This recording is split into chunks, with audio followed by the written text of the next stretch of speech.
वर्षितगिरिशमं स्यात् कज्जलं सिन्धुपात्रे सुरतरुवर्षाखा लेखिने पत्रमुर्विं लिखति यदि गृहीत्वा शारदा सर्वकालं तदपि तव गुणानामीश पारं नयाति। गङ्गातरङ्गरमणे यजटाकलापं गौरी निरन्तरविभूषितवामभागम् नारायणं प्रियमनङ्गमदापहारं वाराणसीपुरपतिं भज विश्वनाथं वाराणसीपुरपतिं भज विश्वनाथं। यत्र यत्र रघुनाथकीर्तनं तत्र तत्र कृतमस्तकाञ्जलिं बाष्पवारि परिपूर्णलोचनं मारुतिं नमत राक्षसान्तकम्।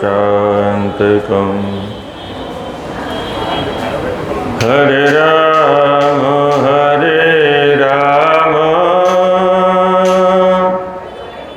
राम राम हरे हरे, हरे कृष्ण कृष्ण कृष्ण हरे हरे, हरे राम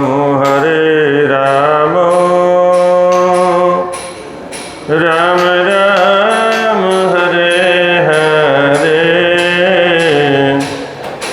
हरे कृष्ण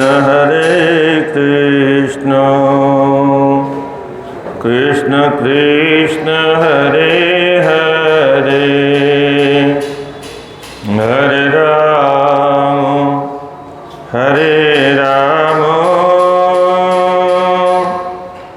राम राम हरे हरे,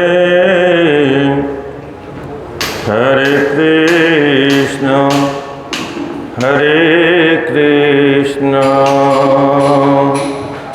कृष्ण कृष्ण हरे हरे, हरे राम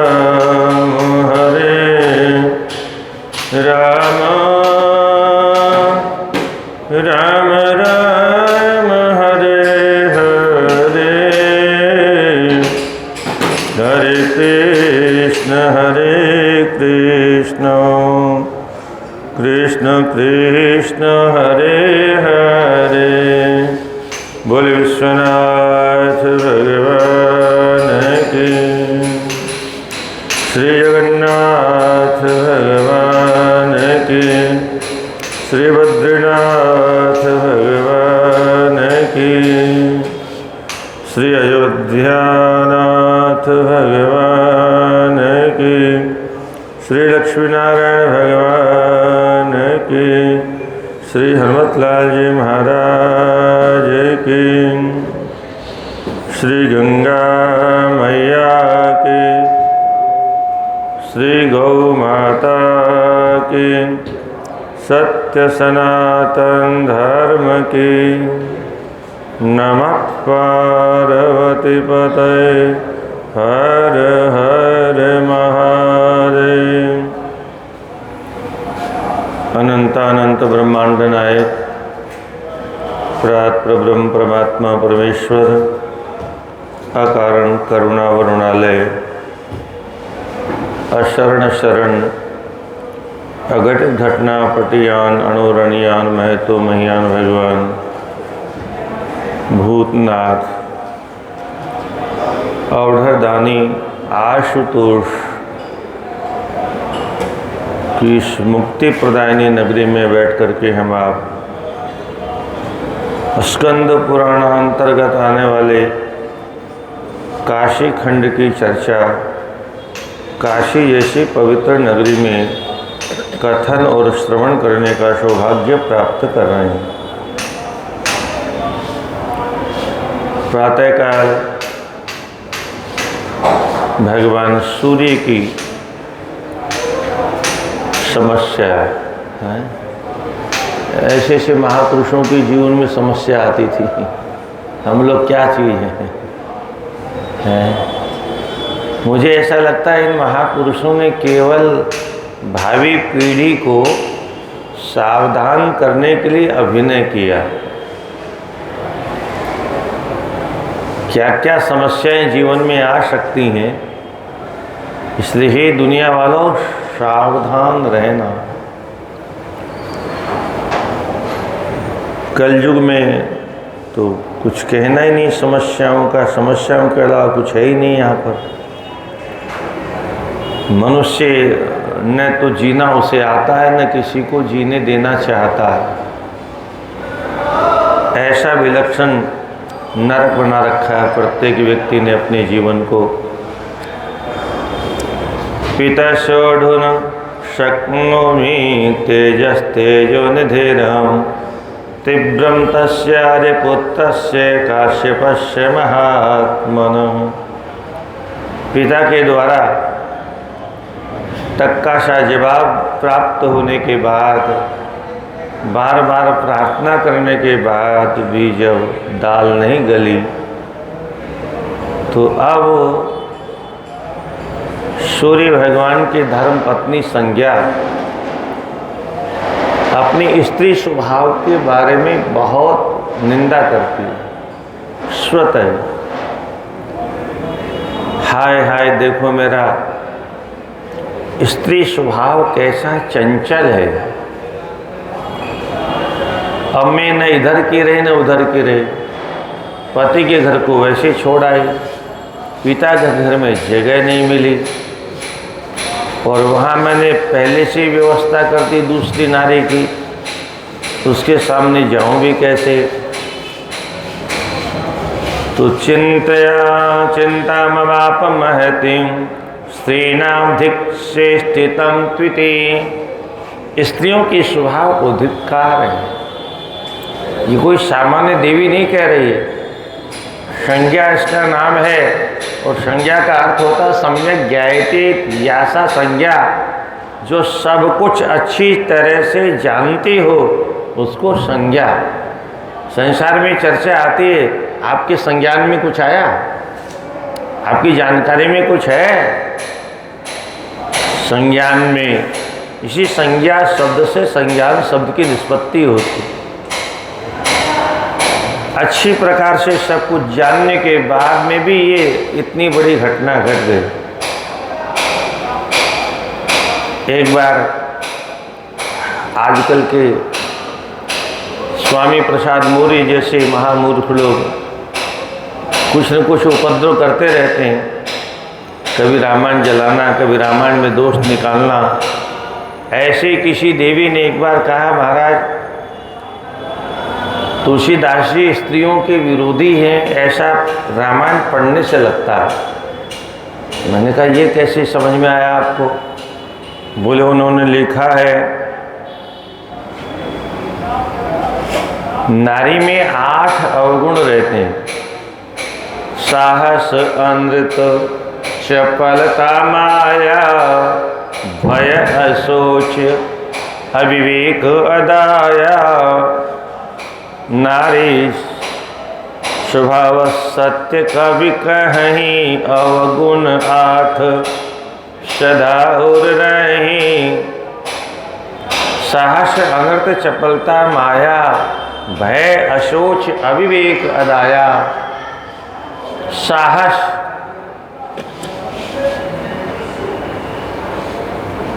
अशोच अवस्था, अविवेक और अदाया निर्दयता, चंचलता, ये स्वाभाविक गुण है।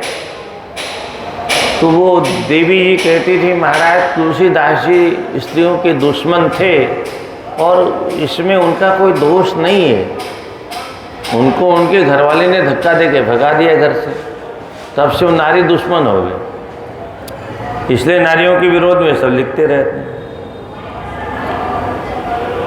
हमने कहा देवी जी ये बात किसी ने तुलसीदास जी से आपकी तरफ से पूछी थी, उन्होंने उत्तर दिया उसको।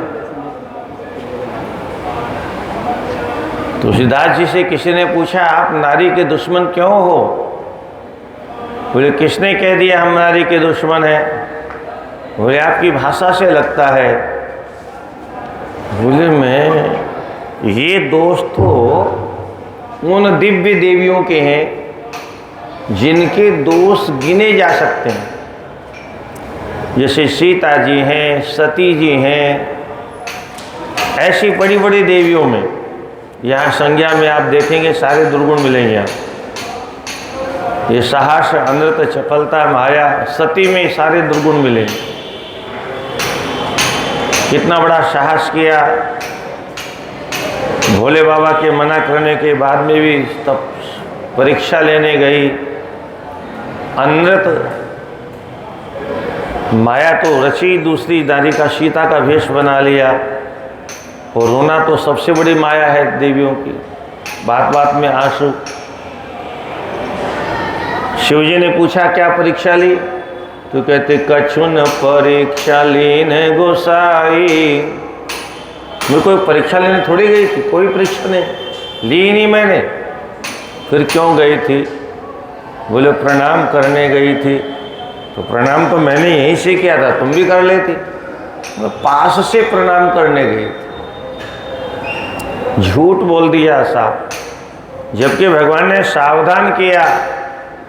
एक मौका और है तुम्हारे पास में। लीन परीक्षा कवन विधि, कहु सत्य सब बात। सत्य सत्य बोलना, झूठ मत बोलना। इतना कहने के बाद फिर भी झूठ बोलते।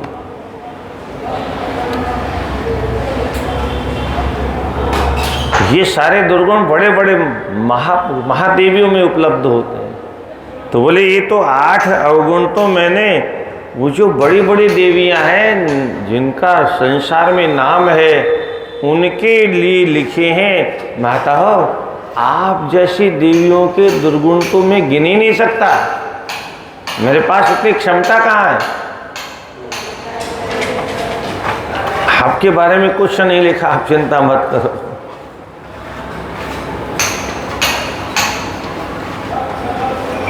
चिंतायां चिंतामवापमहतिं स्त्रीणां धिक्चेष्टितं त्विति निनिन्द बहुधात्मानं स्त्रीत्वं चाति निनिन्दसा। मैंने अपनी चंचलता के कारण बिना अपने स्वामी के सामने कोई बात की चर्चा के घर छोड़ दिया। स्त्री को वास्तव में बड़ा दुख होता है, स्त्री कभी स्वतंत्र नहीं रहती। धिग स्वातंत्र्य अजीवन जीवितम। युवावस्था बाल्यावस्था में माता पिता के अधीन रहना पड़ता है, जवानी में पति के अधीन रहना पड़ता है, वृद्धावस्था में पुत्रों के अधीन रहना पड़ता है। मनुष्य स्मृति में इसी श्लोक के चक्र में आग लगा दी। एक श्लोक पढ़ लिया लोगों ने वहां, पिता रक्षति कौमारे भरता रक्षति यौवने वार्धके पुत्र रक्षन्ति न स्त्री स्वातंत्र्यमर्हति। नारी कभी स्वतंत्र नहीं होती। बाल्यावस्था में उसकी रक्षा उसके माता पिता करते हैं, जवानी में उसका पति उसकी रक्षा करता है, बुढ़ापे में उसके पुत्र उसकी रक्षा करते हैं और उन्हीं के अधीन रहना पड़ता है। तो आज की जो नारी को स्वतंत्रता दिलाने वाले लोग हैं उन्होंने इसका बहुत प्रतिकार किया, मनुस्मृति में आग तक लगा। ऐसी ये देवी यहाँ कहती है शेषवे यौवने प्रान्ते पितृभृत श्रुताद्भयम् त्यक्तं भृतृगृहं मोग्ध्या हंत दुर्वृत्तमाया। धिक्कार है मेरे को, अब मैं क्या करूं, कहाँ जाऊं। पति के घर को मैंने नष्ट कर दिया और अपनी चंचलता के कारण, अकेले आने के कारण पिता का घर का दरवाजा बंद हो गया। तत्रास्ति शास्त्रवर्णा वै परिपूर्ण मनोरथा अथावतिष्ठ सौत्रेव पिता निर्भसिताप्यहम्। अब पिता ने तो अपमान कर दिया, अब तो यहाँ वापस जबरदस्ती रहा नहीं जा सकता। और वहाँ जाने पर अगर मेरे स्वामी को पता चलेगा मैंने ऐसा अन्याय किया है, न जाने कैसा व्यवहार करेंगे मेरे साथ, क्या करूं। ततोति चंड चंडांशु पित्तोरति भयंकर अहो तदुच्यते लोके उपाख्यानमिदं हि तत्। एक दिन मेरे स्वामी को जब पता चलेगा मैंने घर त्याग कर दिया है, तो निश्चित ही क्रोध पूर्वक मेरे पिता के घर आएंगे और अपने प्रचंड कोप की आग से न जाने कौन सा अनर्थ करेंगे। अब यही सब पहले विचार किया होता है, बिना विचारे जो करे सो पाछे पछिताए, काम बिगाड़े आपनो और जग में होए हसाए। स्फुटं दृष्टं मयाद्येते स्वीकरांगारकर्षणं नष्टं भर्तृगृहं मोग्ध्याद सेवान् पितृगृहं। दोनों ओर से मेरा सब कुछ नष्ट हो गया। मैं ये अपनी युवावस्था का शरीर लेकर के अपने आप को कहाँ सुरक्षित रखूँगी। मेरे पति सर्वज्ञ हैं, सर्वत्र व्यापक हैं, लोक चक्षु तमोपह, सारे संसार के नेत्र हैं, वो प्रकाश देने वाले हैं, अज्ञान के अंधकार को मिटाने वाले हैं, सर्वेषां कर्मणाम साक्षी। सूर्य भगवान सभी प्राणियों के कर्मों के साक्षी, प्रत्येक व्यक्ति को देखते रहते कौन क्या करता है। ये तो हम समझते नहीं कि हमें कोई नहीं देखता, पर भगवान ने तो व्यवस्था कर रखी है। प्रत्यक्ष सूर्य भगवान प्रत्येक व्यक्ति के कर्मों को देखते हैं। इसके अलावा अग्नि है, जल है, वायु है, पृथ्वी है, दिशाएं हैं, काल है, ये सब ईश्वर के बनाए हुए खुफिया विभाग के सदस्य हैं और प्रत्येक व्यक्ति के कर्मों का हर क्षण निरीक्षण करते हैं। मय्य श्रेयः कथं वा स्यादिति सा परिचिन्त्य अगच्छत् बड़वा भूत्वा तपसे परिनिन्दिता। अंतिम में उसने बहुत चिंतन करने के बाद जब कोई रास्ता नहीं दिखाई दिया तो उसने कहा मैं कहीं नहीं जाऊंगी, अब मैं तपस्या करूं। और उसने घोड़ी का रूप बनाया और उत्तर कुरुदेश में जाकर के घास चरने लग गई। बोले अपने जीवन की सुरक्षा करने का यही एक रास्ता है। नारी के सामने बड़ी समस्या है, वो तो अकेले में कहीं रह नहीं सकती, इसलिए घोड़ी का रूप धारण कर लेते हूँ, मेरे जीवन की सुरक्षा हो जाएगी। तपोबलेन तत्पत्युः सही से तेजेत्यलम्। तो उत्तर कुरुदेश में जाकर के घास चरने लगी और कहा मैं तपस्या करके अपने तेज को और बढ़ाऊंगी ताकि सूर्य के तेज को सहन करने की क्षमता मुझे प्राप्त हो जाए। मन्यमानोऽथ तां संज्ञां सवर्णाया तदा रविः सावर्णिं जनयामास मनुमस्तमनुत्तमम्। सूर्य भगवान तो जो छाया छोड़ के गई थी संज्ञा, उसको अपनी पत्नी ही मानते थे, तो उससे उन्होंने फिर क्रमशः 3 पुत्र उत्पन्न किए। शनेश्वर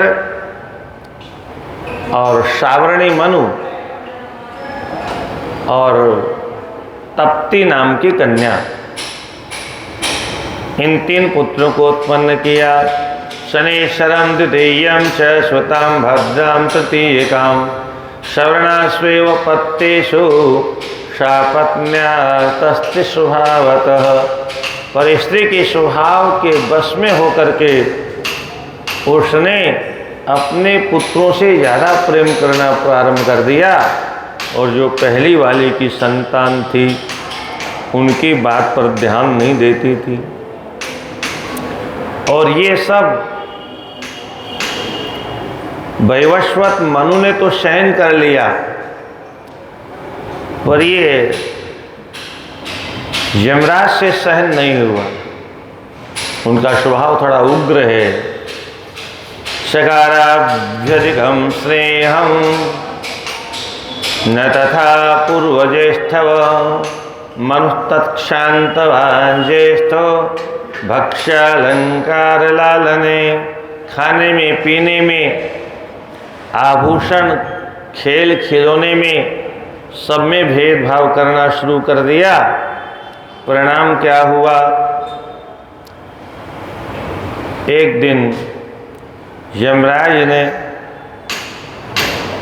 अपनी थी तो माही हो, उस पर अपना पैर उठा लिया मारने के लिए। मारा नहीं, दूर से उठा के दिखाया। कनिष्ठेश्वरिगं दृष्ट्वा सावर्ण्यादिशुनो यमः कदाचित् दोषधो बाल्याद् भाविनो अर्थस्य गौरवात्। भावी बस, ये भावी बड़ी विलक्षण होती। भावी कब किसको कहाँ क्या बनाएगी कुछ पता नहीं है। सुनो भरत भावी प्रबल बिलख कहो मुनिनाथ। हानि लाभ जीवन मरण जस अपजस विधि हाथ। ये 6 बातें मनुष्य के हाथ में नहीं है। पदा संतर्जयामास यमः संज्ञा स्वरूपिणी। जो ही पैर उठाया सवर्णा ने शाप दे दिया, अरे तू मेरा पुत्र होकर के और माँ के ऊपर पैर उठा रहा, जा तुम्हारा पैर गल के धरती पर गिर जाए। अब तो वो रोता हुआ चिल्लाता हुआ छोटा सा बालक दौड़ के पिताजी के पास पहुंचा। पिताजी त्राहि माम रक्ष माम, मेरी रक्षा करो। मातृशाप परित्रस्तो यमोपि पितुरग्रतः शशंस सर्वं तदवृत्तं रक्षरेक्षेति उवाचः। हे पिताजी मेरी रक्षा करो। बेटा क्या हुआ? बोले ऐसे ही मुझे माँ ने शाप दे दिया, मेरा पैर धरती पर नहीं गिरे, आप ऐसी कृपा करो।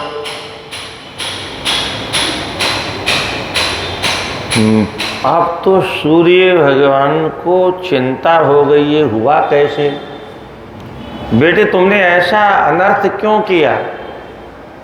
अपनी माँ पर पैर कैसे उठाया तुमने? माँ का शाप मैं कैसे मिटा सकता हूँ? पर साथ साथ में देखो, ज्ञानी यही तो है ज्ञानियों की विशेषता। अज्ञानी तो तुरंत बात बात में लड़ेगा, झगड़ेगा, महाभारत करेगा। पर सूर्य भगवान ने चिंतन किया, तुमने पैर उठाया क्यों, पहले ये बताओ। बोले पिताजी एक बात बताओ, मात्रा सुतेषु सर्वेषु वर्तनीयं समं यतः तस्यामयोदतद्यतः पादो न देहे परिपातितः। माँ को सभी पुत्रों के साथ बराबर व्यवहार करना चाहिए कि नहीं करना चाहिए? भेदभाव करना चाहिए क्या? बोल नहीं बेटे, भेदभाव क्यों करना चाहिए? तो बोले हमारी माता हमारे साथ भेदभाव करती है और इसलिए मैंने मारा नहीं, केवल दिखाया था उठा करके। बाल्य स्वभाववश चंचलता के कारण, अज्ञानता के कारण मुझसे ये दोष हो गया, पर आप कृपा करो मेरा पैर धरती पर गिरे नहीं।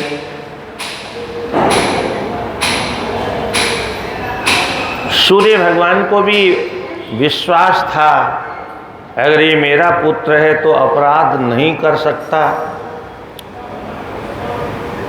परंतु इसकी माँ ने आखिर ऐसा क्या अपराध किया, क्यों किया, जानना चाहिए। अपराध सहस्रेपि जननी न शपे सुतं तस्मात् किमपि भो बालः भविष्यत् तत्र कारणम्। सूर्य भगवान को पूरा ज्ञान था सृष्टि की प्रक्रिया कैसी होती है। सूर्य भगवान कहते हैं एक माँ अपने पुत्र को शाप कैसे दे सकती? पुत्र नालायक हो सकता है। शंकराचार्य भगवान कहते भी कुपुत्र जायेत क्वचिदपि कुमाता न भवति। पुत्र नालायक हो सकता है पर माँ होती है। माँ अपनी संतान का कभी अनिष्ट कर ही नहीं सकती। अवश्य कुछ गड़बड़ी हुई है और ये मेरा पुत्र है तो हाँ, ये आज कुछ बीमारियां पैदा हो गई, आज कोई पिता अपने पुत्र की गारंटी नहीं ले सकता। कब क्या कर जाए पता नहीं। न बेटे की गारंटी को ले सकता, न बेटे की गारंटी ले सकता, न कोई बहू की गारंटी ले, अरे अपनी ही गारंटी नहीं ले सकता। ये कलयुग का व्यक्ति, उसका मन इतना दुष्ट है, इतना दुष्ट है, कब कहाँ इसका पतन हो जाए पता नहीं। अरबों रुपए न छुए और 5 रुपया उठा करके जेब में डाल दे, पता नहीं इसका मन कब भ्रष्ट हो जाए, कहाँ भ्रष्ट हो जाए, कहाँ पतन हो जाए। इसका मन का कभी विश्वास नहीं करना चाहिए।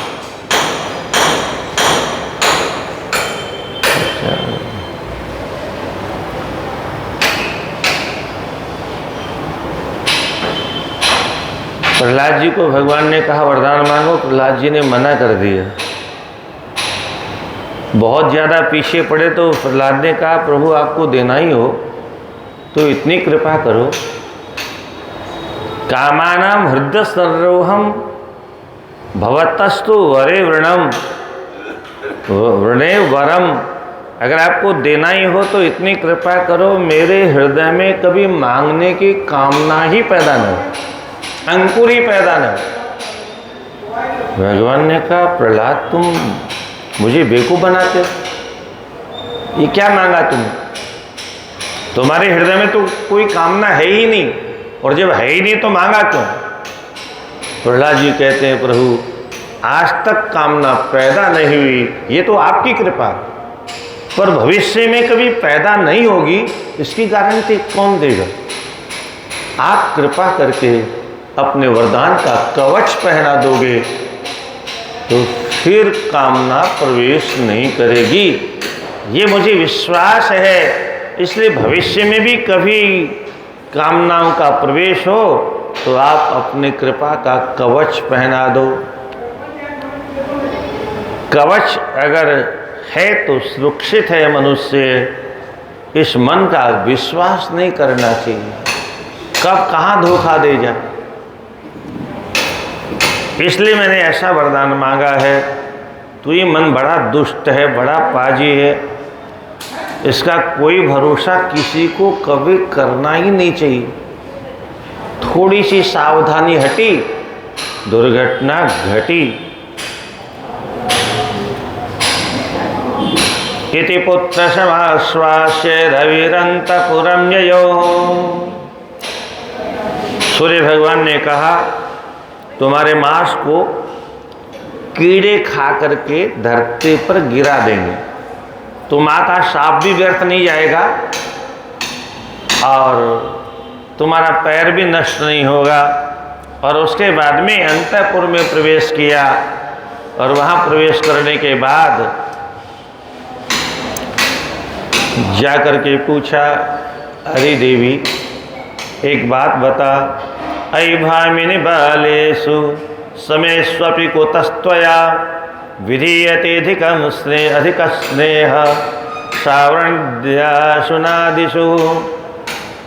तुम इन पुत्रों में जो अभी हुए हैं और जो पहले हो चुके हैं उन दोनों में भेद क्यों करती हो? उसने इस प्रश्न का उत्तर नहीं दिया, मौन हो। सूर्य भगवान ने कहा मैं फिर पूछता हूं तुमसे, मेरे प्रश्न का उत्तर दो। चुप। भगवान सूर्य से नहीं रहा गया और उन्होंने चुटिया पकड़ ली। और इसने पहले ही कहा था अगर मेरी कोई चुटिया पकड़ लेगा तो मुझे रहस्य बताना पड़ेगा। जब तक कोई चुटिया नहीं पकड़ेगा, दंड नहीं देगा, तब तक तो मौन रहे। अब जब अपने ऊपर इसकी आपत्ति आ गई, ततो भगवते सप्तुम उद्यते सा सशंसः। फिर पूरा वृत्तांत उसने सुना दिया। हे स्वामी, आप जिसको अपनी पत्नी समझ रहे हो, मैं आपकी वो पत्नी नहीं हूँ। हैं? तुम पत्नी नहीं हो, फिर कौन हो? बोले आपकी धर्मपत्नी ने माया की छाया बनाई, अपनी जैसी ही बनाई और फिर मुझे आदेश दे के यहाँ छोड़ गई। अब चूंकि इसने सत्य कह दिया और इसका कोई दोष नहीं था, इसलिए सूर्य ने इसको भी दंडित नहीं किया, माफ कर दिया। बोले तुमसे बाद में बात करूंगा, पहले घरवाले की खोज करके लाऊं, गई कहाँ है।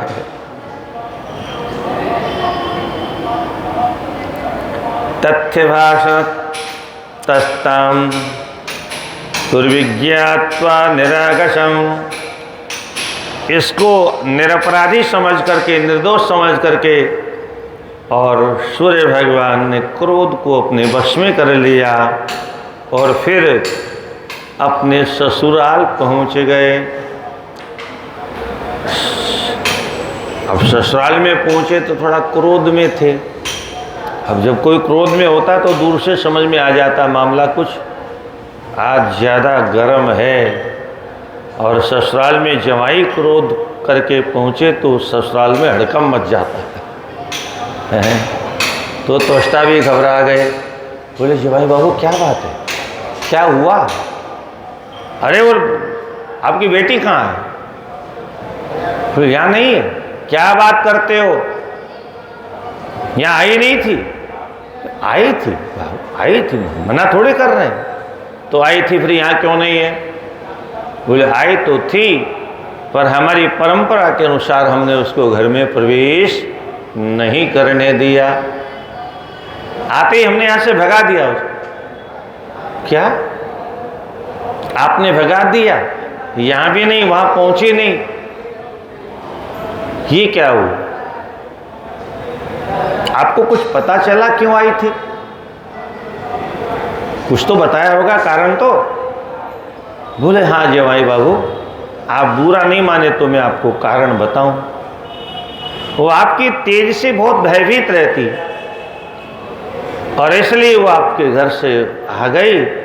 और इस समय तवाति तेज शोभिता प्राप्य उत्तर कुरुद्रवे बड़वारूपमास्थाय वने चरते शाश्वते।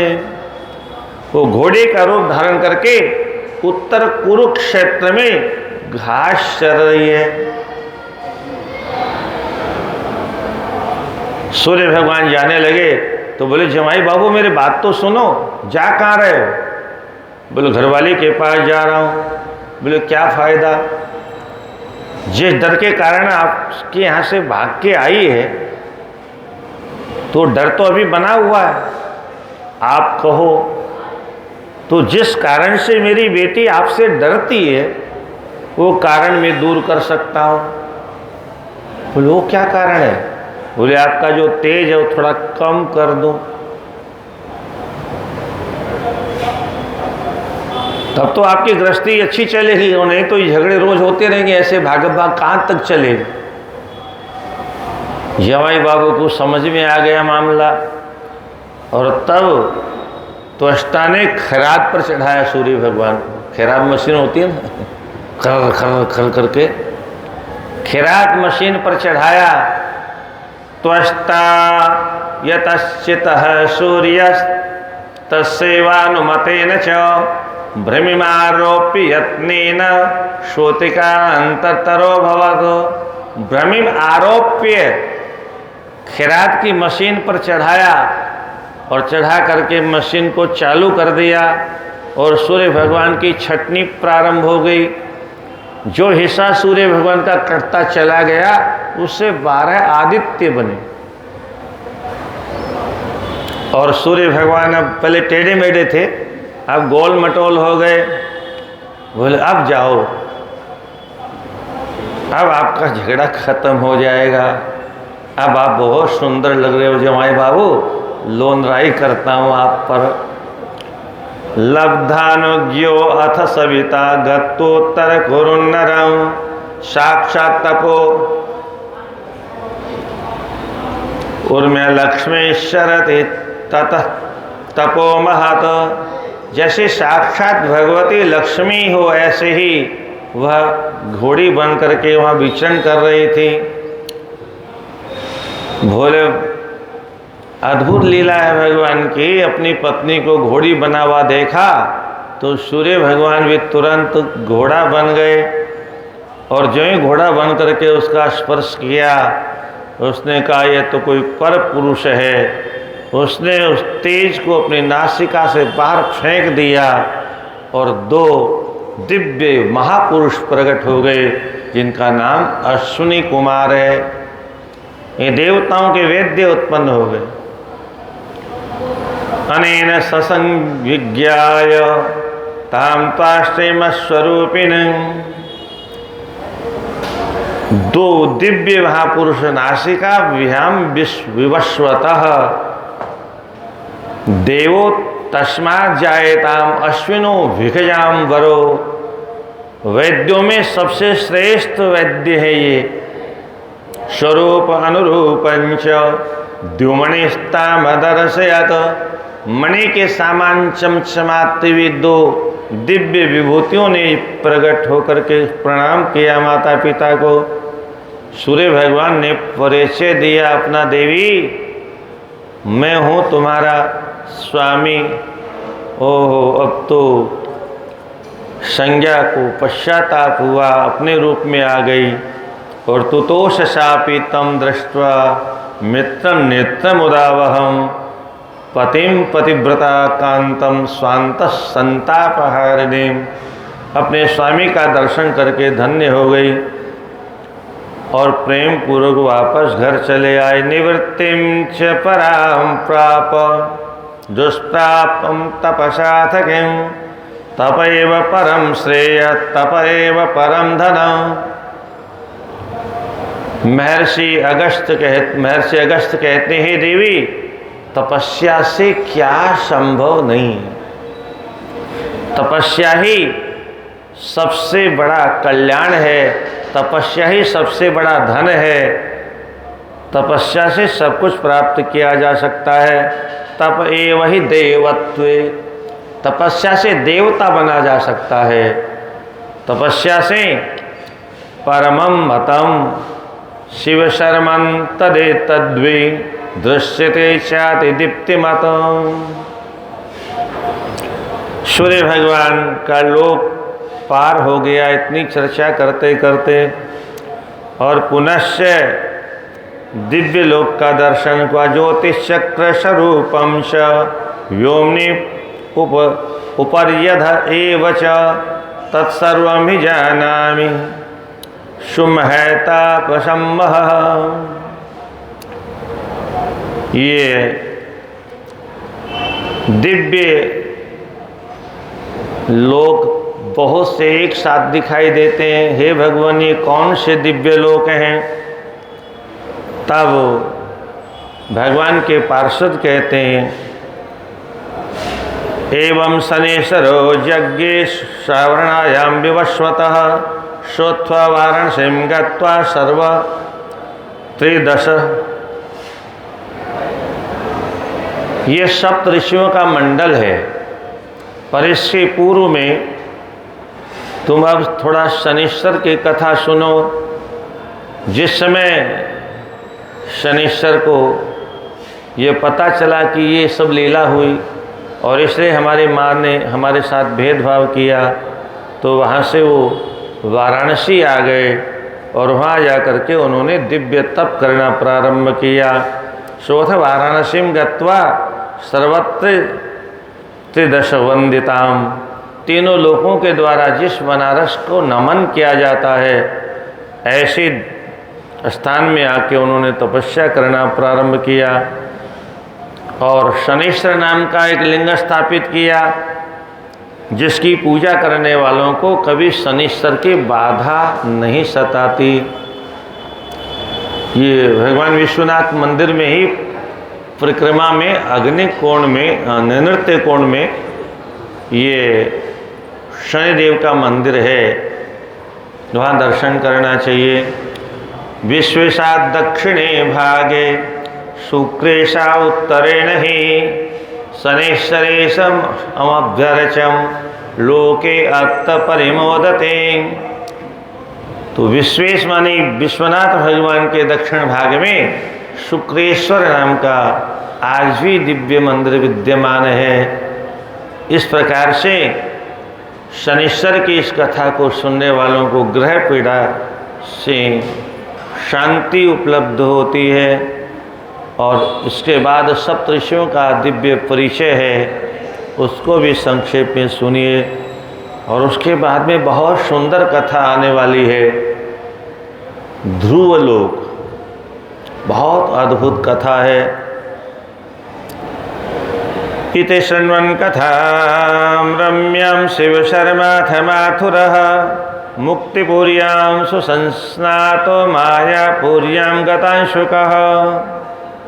शिव शर्मा जो मायापुरी में जिसका शरीर शांत हुआ था, वो नेत्रियोर प्रागुणित चक्रे ततः सप्तऋषि मंडलम, अपने दिव्य नेत्रों से उन्होंने सप्तऋषियों का मंडल देखा। ब्रजन स वैष्णवलोकम, वो वैष्णव लोक अर्थात विष्णु भगवान के वैकुंठ में जा रहे थे। उसी समय सारे लोगों का दर्शन करते जा रहे हैं। उवाच च प्रसन्नात्मा सुतश्याम रमागदेहे। क्या बात है! सप्त ऋषियों मंडल के आसपास रहने वाले जो मागध गण हैं, चारण गण हैं, उन्होंने शिव शर्मा की स्तुति करना प्रारंभ किया। कहा ये कितना महापुरुष है,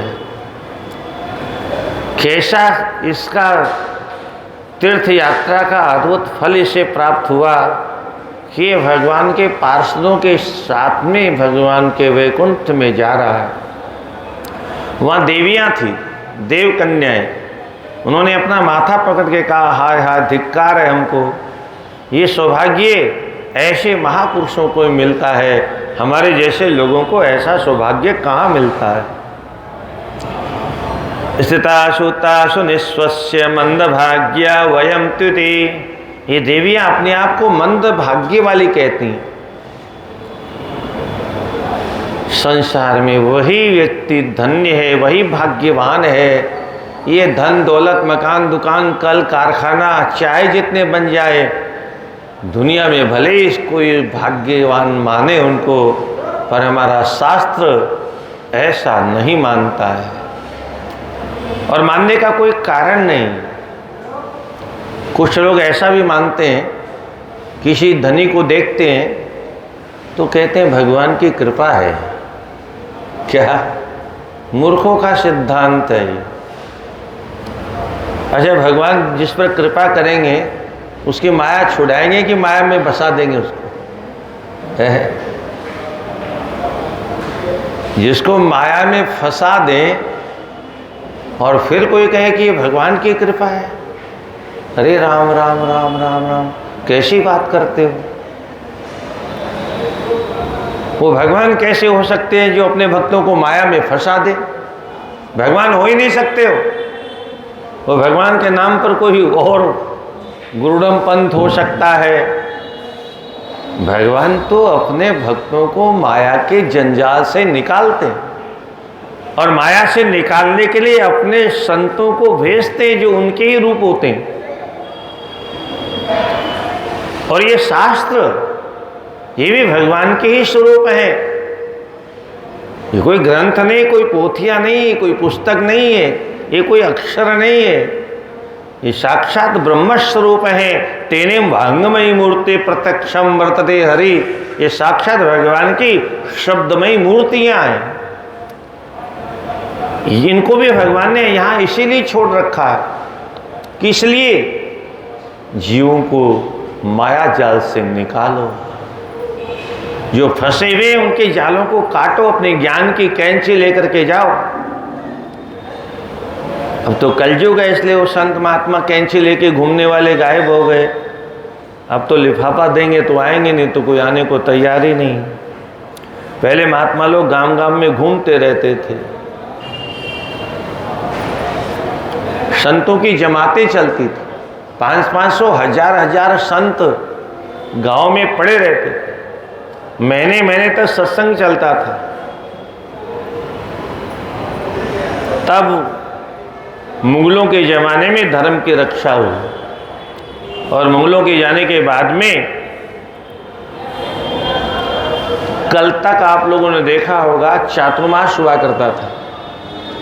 वहाँ हर गांव में, हर शहर में, किसी न किसी स्थान में कोई न कोई संत महात्मा चातुर्मास व्रत करते थे और चातुर्मास व्रत में नए नए ग्रंथों की चर्चा होती थी। कोई महात्मा महाभारत पर चर्चा कर रहा है, कोई स्कंद पुराण की चर्चा कर रहा है, कोई काशी खंड की चर्चा कर रहा है, कोई द्वारका महात्म्य की चर्चा कर रहा है, कोई भागवत की कथा कर रहा है, तो कोई वाल्मीकि रामायण, तो कोई विष्णु पुराण, कोई शिव पुराण, कोई देवी भागवत। और इस प्रकार से हर गांव, हर शहर में नए नए ग्रंथों को हर साल 4 महीने सुनने को मिलता था। वो परंपराएं बंद हो गई। ये जो सावन के महीने में 1 महीने यहाँ लगभग सत्संग होता है, ये उसी का अंश है, उसी का अंग है, क्योंकि ये चातुर्मास में आता है सावन का महीना। 4 महीने वर्षा काल में इन 4 महीनों को चातुर्मास कहा जाता था। और इन 4 महीनों में पहले वर्षा के समय में पुल वगैरह बहुत कम थे, तो व्यापार करना भी बंद हो जाता था, सारा काम धंधा यात्रा बंद हो जाती थी। अधिकतर नदियों के माध्यम से यात्रा होती थी, व्यापार होता था, नदियों में बाढ़ आ जाती थी, तो राजा महाराजा कोई कहीं जाते नहीं थे, जहाँ थे वहीं जम जाते थे, वो वहाँ सत्संग चलता था। 8 महीने इसलिए हमारा शास्त्र कहता है पूर्व वयसी तत्कर्तव्यम येन दिवसे नेव तत्कर्तव्यम येन रात्रो सुखम वसेत। क्या अद्भुत अद्भुत श्लोक है शास्त्रों में। हमारे महर्षि लोग कहते हैं मनुष्य को दिन में इतना कमा लेना चाहिए कि रात्रि में आराम से खा करके सो जाए। फिर कहते हैं अष्टमासेन तत्कर्तव्यम येन वर्षा सुखम वसेत। 8 महीने में इतना संग्रह कर लेना चाहिए कि वर्षा काल में आराम से बैठ के खाना चाहिए, खिलाना चाहिए। फिर कहते हैं पूर्वे वयसी तत्कर्तव्यम येन वृद्धो सुखम वसेत। अपनी जवानी की आयु में इतना इकट्ठा कर लेना चाहिए कि वृद्धावस्था में किसी के सामने हाथ फैलाना नहीं पड़े, वृद्धावस्था आराम से गुजर जाए। और इसके बाद की बात बहुत गजब की है, यावत जीवन जीवी यत् कर्तव्यम येन प्रेत्य सुखम वशेत। मनुष्य को अपने जीवन में इतना पुण्यार्जन कर लेना चाहिए, इतना धर्म का संग्रह कर लेना चाहिए कि मरने के बाद में उस लोक में भी आनंद पूर्वक रहने का सौभाग्य मिल सके।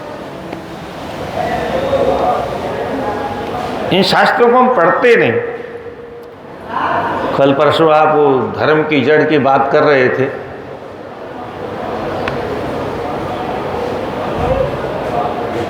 एक राजा ब्राह्मणों को सबको दान करता था, एक ब्राह्मण को 1 पैसा ज्यादा देता था। वो ब्राह्मण भी यही कहता था धर्म की जड़ हरि होती। उसको चूंकि 1 पैसा ज्यादा मिलता था तो और लोग उसे चिढ़ते थे, बोले इसको ज्यादा क्यों देते हैं, इसको ज्यादा क्यों देते हैं। एक दिन किसी दुष्ट ने आइडिया निकाली और मिल करके राजा के पास में गए। राजन, ये ब्राह्मण रोज कहता है राजन धर्म की जड़ हरि होती है, एक बार इससे पूछो तो धर्म की जड़ हरि कहाँ है, हम भी देखें आप भी देखो, पता तो चले धर्म की जड़ हरि कैसी होती है। राजा का दिमाग भी चकरा गया। उसने ब्राह्मण को बुलाया, बोले महाराज आप रोज कहते हो धर्म की जड़ हरि होती है, दिखाओ तो सही वो हरि कैसी होती है। अब तो ब्राह्मण को चक्कर आ गया, उसने तो सुना था और कुछ जानता नहीं था। घर आया तो घर में बेटी थी छोटी सी, बोले पिताजी भोजन तो कर लो, भोग लग गया। बोले बेटे आज भूख नहीं है। अब वो तो चिंता में परेशान था। राजा ने पूछा है उत्तर नहीं देंगे तो फिर बड़ी समस्या हो जाएगी। बेटी ने बार बार कहा क्या बात है पिताजी आज भोजन क्यों। बोले भूख नहीं बेटे। बोले नहीं पिताजी कोई न कोई तो बात है, आप बहुत चिंता में मालूम पड़ते हो। नहीं बेटी कोई बात नहीं तुम सो जाओ। नहीं पिताजी आप बताओ। अरे बेटा क्या बताऊं, राजा से मैं रोज कहता था धर्म की जड़ हरि होती है, और आज राजा ने पूछ लिया धर्म की जड़ हरि होती है, हमको बताओ दिखाओ। ऐसे कैसे मानेंगे। वो छोटी सी बेटी कहती पिताजी इतनी छोटी सी बात पर आप परेशान हो गए, अरे ये तो बहुत सरल है इसका उत्तर तो। अरे बोले बेटी बुढ़ा हो गया मैं और तुम कहती हो सरल है। बोले हाँ पिताजी बहुत सरल है। बोले बताओ कैसे सरल है। तो बोले राजा से कहना इसका उत्तर अगर देखना चाहते हो अपने आँखों से तो एक तरीका है। क्या। बोले गांव के बाहर एक तालाब है, वहाँ पर अप्सराएं नहाने आती हैं, नहाते समय अपना विमान बाहर छोड़ देती हैं। विमान के बीचों बीच एक तह खाना है, उसका ढक्कन उठा के उसमें घुस जाना।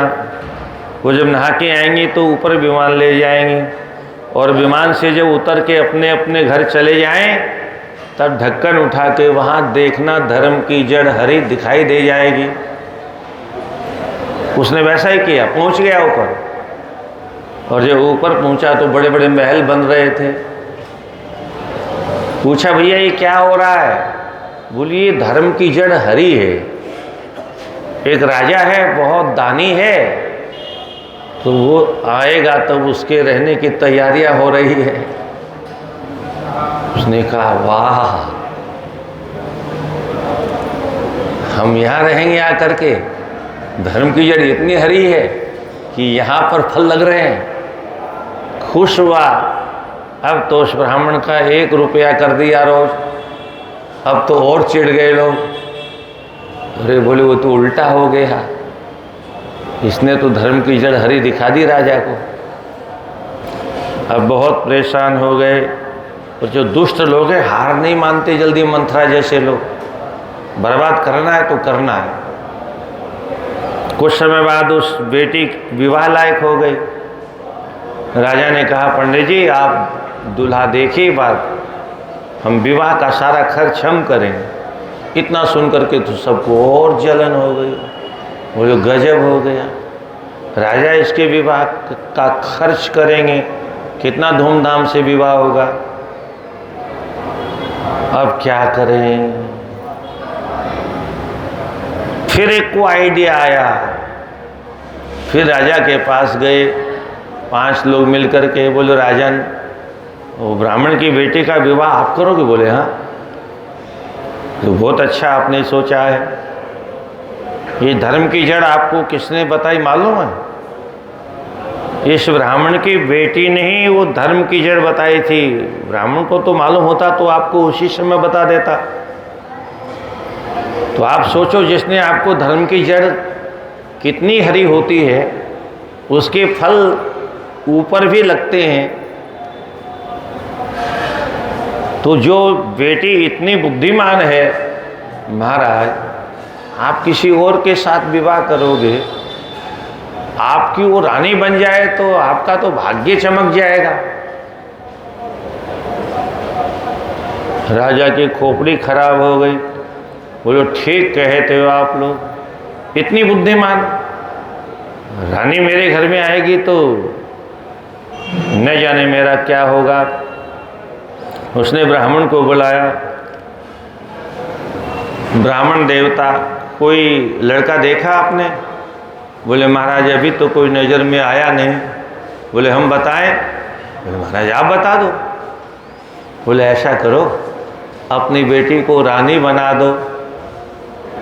जो रानी बना दे? है ब्राह्मण की बेटी है, वो रानी कहाँ बनेगी? अरे बोले बन सकती, आप संकल्प करो तो मैं लड़का बताऊं। बोले महाराज ये तो सब ठीक है, पर रानी का मतलब क्या हुआ? तो राजा के साथ में विवाह होगा तभी तो रानी होगी। अरे बोले ब्राह्मण देवता मैं वही कह रहा हूँ, विवाह मेरे साथ कर दो, वो रानी बन जाएगी। अब तो ब्राह्मण को चक्कर आ गया, जैसे तैसे गिरता पड़ता घर आया और फिर भोजन नहीं किया। बिटिया ने कहा पिताजी भोजन कर लो। बोले नहीं बेटा भूख नहीं है। बोले नहीं पिताजी भोजन करो। अंतिम में बेटी ने कहा बताओ पिताजी बीमारी क्या है आपको? कोई आपको मानसिक बीमारी है? बहुत जिद करने के बाद उसने बताया हाँ बेटी बहुत बड़ी समस्या आ गई। क्या आ गई बताओ तो? बोलो राजा की बुद्धि खराब हो गई है, वो ब्राह्मण की बिटिया से विवाह करना चाहता है। बोले किस ब्राह्मण की बिटिया से? अरे बोले मेरी बेटी से विवाह करना चाहता है। तो बोले पिताजी इतना घबरा क्यों गए? इसमें घबराने की क्या बात है? आप राजा से कह दो मैं विवाह कर दूंगा। अरे बोले ऐसा कैसे हो सकता है? मुझे पूर्वजों को मुंह दिखाना है कि नहीं दिखाना है? मेरे पितर क्या कहेंगे? बोला घबराओ नहीं पिताजी, राजा से कहो मैं विवाह कर दूंगा। होगा नहीं विवाह, आप चिंता मत करो। खाली उससे ये कह दो जिस धर्म की जड़ को देख के आए थे एक बार फिर देखाओ, फिर विवाह हो जाएगा। तो राजा ने कहा फिर कैसे जाए? बोले जैसे पहले गए थे वैसे चले जाओ। वो जैसे पहले गया था वैसे ही ऊपर चला गया था। ऊपर बुलडोजर चल रहे थे मेरे गोरखपुर बाबा वाले क्या योगी जी के बुलडोजर वहाँ काम कर रहे थे। धड़ाम धड़ाम धड़ाम धड़ाम महल गिराए जा रहे थे। राजा ने कहा ये हमारे धर्म की जड़ इस कहाँ से कट रही है?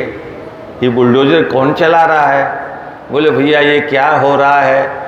बोले धर्म की जड़ सूख गई, अभी ये फल गिर रहे हैं सूख सूख के। अरे बोले हुआ क्या? अरे बोले राजा की बुद्धि भ्रष्ट हो गई, वो ब्राह्मण की बेटी से शादी करने जा रहा, इसलिए अब यहाँ नहीं रहेगा। जिस नरक में रहने का आदेश मिलेगा वहाँ तैयारी करें। राजा ने कहा हे भगवान ये क्या हो गया? दौड़ा दौड़ा आया और आके ब्राह्मण को बुलाया, पैरों में गिर गया। हे ब्राह्मण देवता, मुझसे गलती हो गई, मैं आपकी बेटे से विवाह नहीं करूँगा, आप तो कोई दूसरा ब्राह्मण खोजो। धर्म की जड़ हरी होती है, थोड़ा सा भी मन में पाप आ जाए तो जड़ सूखने में विलंब लगता नहीं है, और धर्म की जड़ सूख जाती है तो जो फल लगने वाले होते हैं वो फल भी मुरझा के गिर जाते हैं, क्योंकि जड़ ही तो सब कुछ है। इसलिए व्यास जी महाराज कहते हैं, यथा तरो मूल निषेचनेन तृप्यन्ति तस्कंद भुजोपशाखा। जल किसमें देना चाहिए? जड़ में कि पत्तों में, डालियों में? वृक्ष को हरा भरा रखना है तो जड़ में पानी देना चाहिए। जो मनुष्य जड़ में पानी नहीं देता उसके आगे के फल फूल सब सूख जाते हैं।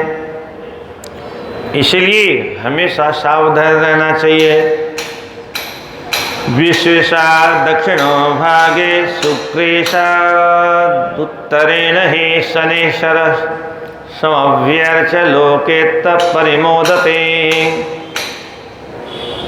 तो सप्त ऋषियों के मंडल के बारे में चर्चा चल रही है। अपने नेत्रों से दिव्य लोकों का दर्शन किया, पूछा भगवान ये किसके लोक हैं? देवो कस्यायम अतुलो लोक तेजोमय शुभ। ये शुभ लक्षणों से संपन्न कौन से लोग हैं, कौन रहता है यहाँ? तो इस प्रकार का जब प्रश्न सुना तो कहा, हे शिव शर्मा, ध्यान पूर्वक सुनो। बसंती है प्रजा श्रेष्ठुम विनियुक्ता प्रजाश्रया मरीचियत्य पुलः पुलस्त क्रतुरंगिरा वशिष्ठ च महाभागो ब्रह्मणो मानुष मानसा श्रुता सप्त ब्रह्माण इत्येते पुराणे निश्चयंगता। ये ब्रह्मा जी के 7 मानस पुत्र हैं। मरीचि, अंगिरा, पुलह, पुलस्त्य, वशिष्ठ, अत्रि, ये 7 महर्षि हैं। ये यहाँ पर रहते हैं और इनके साथ में इनके धर्म पत्नियाँ रहती हैं। संभूति, अनुसूया, क्षमा, प्रीति, सन्नति, स्मृति, ऊर्जा, ये सब इनकी क्रमशः धर्म पत्नियाँ हैं। एतेषां तपसा चेत् तद्धार्यते भुवनत्रयम्। और यही सप्त ऋषि अपनी तपस्या के बल पर तीनों लोकों को धारण करते हैं। उत्पाद्यम ब्रह्मणा पूर्वम, पहले ब्रह्मा जी ने उनको उत्पन्न किया। और एते प्रोक्ता महर्षयः, इन महर्षियों को ब्रह्मा जी ने आदेश दिया। क्या? प्रजा सृजतरे पुत्र नाना रूपा प्रयत्नतः। हे मेरे पुत्रों, नाना प्रकार की सृष्टि प्रारंभ करो। परंतु ऋषियों से सृष्टि हुई नहीं। तब जाकर के ब्रह्मा जी ने अपने 2 भाग बनाए, उससे सृष्टि प्रारंभ हुई, मनु और शत्रुपा से। तो तब से ये सारे ऋषि पिता का आदेश पा करके, और फिर ध्यान से सुनिए, सृष्टि करने से पूर्व तपस्या करना आवश्यक है। सप्तऋषि लोग फिर काशी में आए और अविमुक्तम समासाद्य क्षेत्रम क्षेत्रज्ञधिष्ठितम मुक्ते सर्वजंतूनां अविमुक्तम शिवेन जातम्। शिव जी की नगरी में आकर के जहाँ अविमुक्त क्षेत्र है, अविमुक्तेश्वर भगवान है, वहाँ पर जहाँ सभी प्राणियों की मुक्ति का भंडारा फ्री में होता है, वहाँ पर अपने अपने नाम से उन्होंने दिव्य लिंगों की प्रतिष्ठा की। शिवेति परया भक्तिया, पूजा कैसे करनी चाहिए, अर्चना कैसे करनी चाहिए, शास्त्रों में बार बार एक ही शब्द आता है, परया भक्तिया। भक्ति भी सामान्य नहीं, उत्कृष्ट कोटि की भक्ति होगी तो पूजा का फल तुरंत मिलेगा, अन्यथा अगले जन्म में फल मिलेगा। हाँ, हमने जो पूर्व जन्म में किया उसका फल हमें आज मिल रहा है, और आज जो हम करेंगे उसका फल आगे के लिए तैयार हो रहा है। इस जन्म में तो बहुत मुश्किल है किसी किसी को कोई फल उपलब्ध होता है, अन्यथा त्रिभिर वर्षे त्रिभिर पक्षे त्रिभिर मासे त्रिभिर धने ही इहो उत्कटे पापे इहरे फलमस्तुते। कभी कभी बहुत ज़्यादा कोई उच्च कोटि का पुण्य अथवा पाप होता है तो 3 वर्ष में अथवा 3 महीने में अथवा 3 दिन में अथवा तत्क्षण पाप और पुण्य का फल मिलता है, अन्यथा जो कुछ है आगे की तैयारी हो रही। और बिना श्रद्धा के, बिना भाव के, बिना भक्ति के जो कुछ भी हम करते हैं और बिना विधि के, उसका फल तो सारा का सारा राक्षस ले जाते हैं। तुष्टतपसा शंभु प्राजापत्यम पदम ददौ लिंगान्यत्रीश्वरादीनि दृष्ट्वा काश्यम प्रयत्नतः। भोलेनाथ इनकी तपस्या से प्रसन्न हो गए, इनको सबको भोले बाबा ने वरदान दिया, प्रजापति के पद पर अभिषेक किया इनका। और प्रजापत्यत्र लोके वसन्ति उज्ज्वल तेजसः, अपने उज्ज्वल तेज से अपने अपने लोकों में निवास करके रहते हैं। गोकर्णेशस्य सरसः प्रत्यक्ति प्रतिष्ठितम्, प्रत्येक सप्तऋषियों का अलग अलग मंदिर है। लिंगमत्रेश्वरम दृष्ट्वा ब्रह्म तेजोभिवर्धते, अत्रेश्वर भगवान का दर्शन करने से ब्राह्मणों के तेज की वृद्धि होती है, ब्रह्म तेज की। है कहाँ ये? बोलो कर्कोटक वापी पर यह ईशान कोण में विद्यमान है। मरीचि ही कुंडम उत्तमम, वहीं पास में मरीचि का कुंड विद्यमान है। तत्प्रश्नात्वा नरो भक्त्या भ्राजते भास्करो यथा, उस मरीचि कुंड में स्नान करके मनुष्य दिव्य तेज से युक्त हो जाता है। जैसे दूसरा सूर्य चमकता हो, ऐसी चमक उसके जीवन में आ जाती है। वहाँ पर मरीचीश्वर नाम के भगवान भोलेनाथ विराजमान हैं। तल्लिंगम दर्शनार्थ विप्रः मारीचम लोकमाप्नुयात्, इस लोक का दर्शन करके पूजा अर्चना विधि पूर्वक जो करता है उसको मारीच अर्थात सूर्य भगवान के लोक में निवास करने का सौभाग्य मिलता है। कांत्या मारीच अर्थ मारीच अरे मरीचि ऋषि के लोक में रहने का सौभाग्य मिलता है। कांत्यम मरीचि मालिन शोभते पुरुषर्षभः, वह पुरुषों में श्रेष्ठ होता है। हरिकेशवे रम्ये दृष्ट्वेवांगिरसेश्वरः, इसके बाद रमणीय हरिकेशव मंदिर के निकट में आंगिरसेश्वर भगवान का मंदिर है, जहाँ अंगिरा ने तपस्या की। इन्हीं अंगिरा के पुत्र का नाम बृहस्पति है। यह लोके वशे विप्र तेषां परिवृंह्यतः,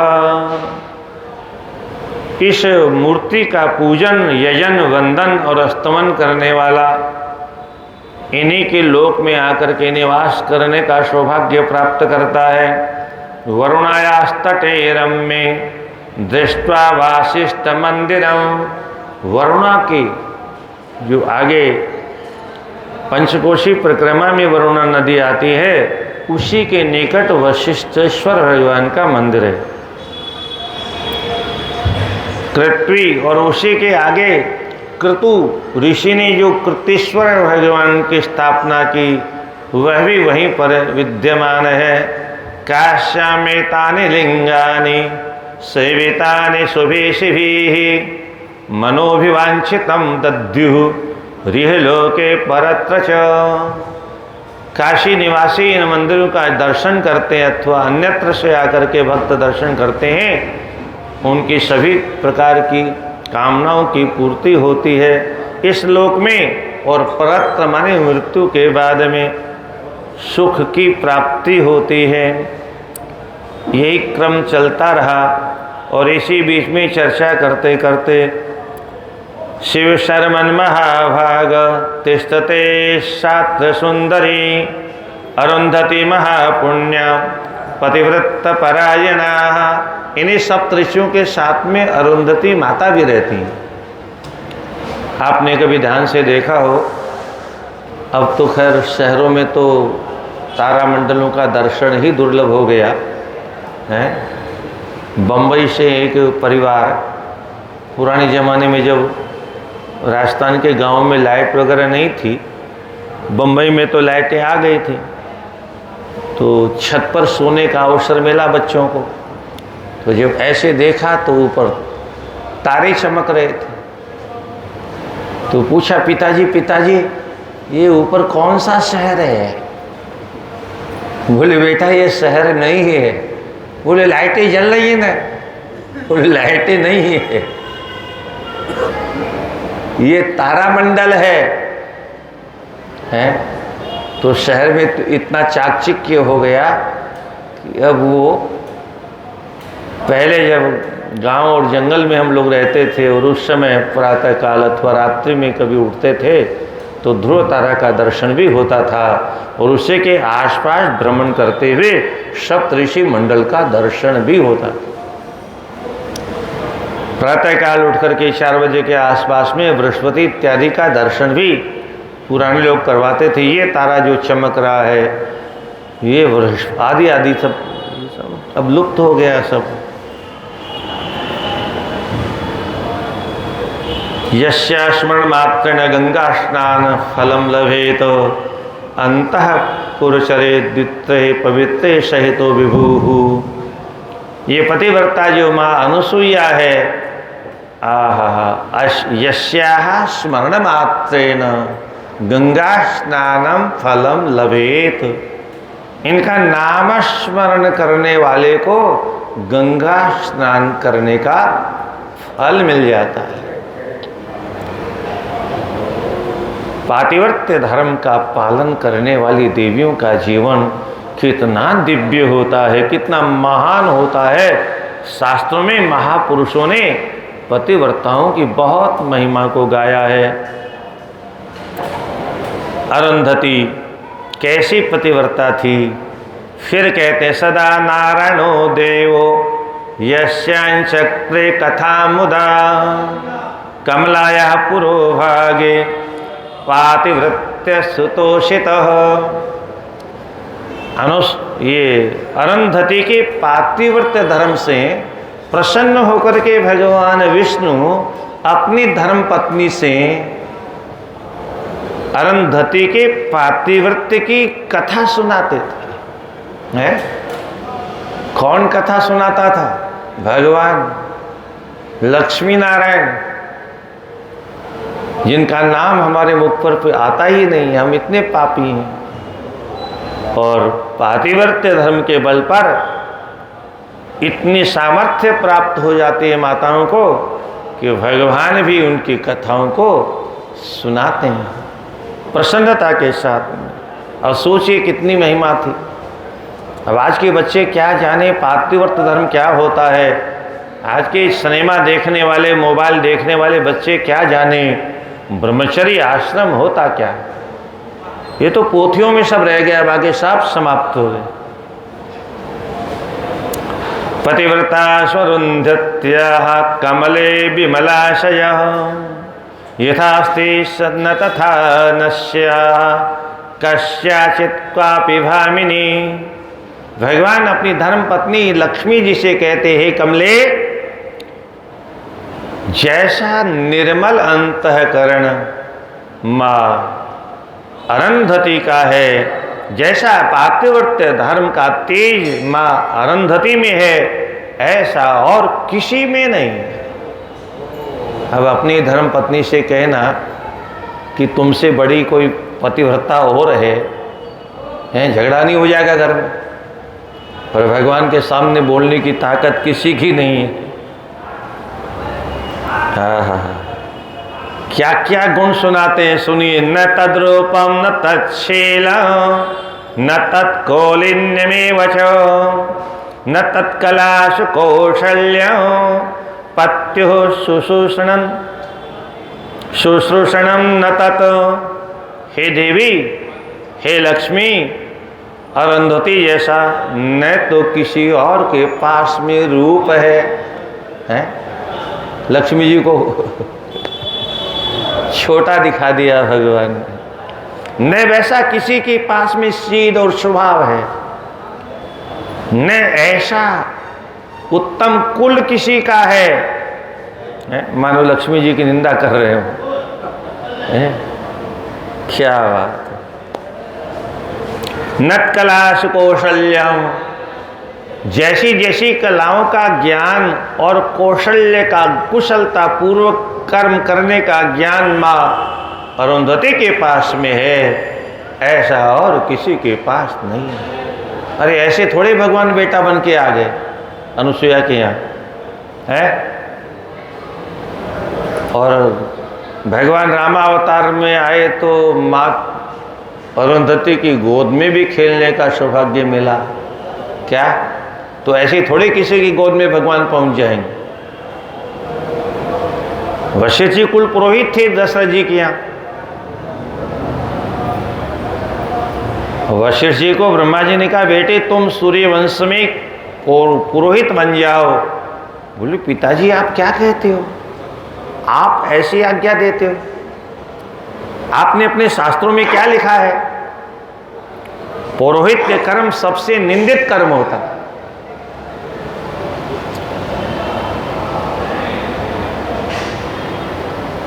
यजमान के सामने पुरोहित की बड़ी दुर्दशा होती है। और आजकल तो पता नहीं क्या हो,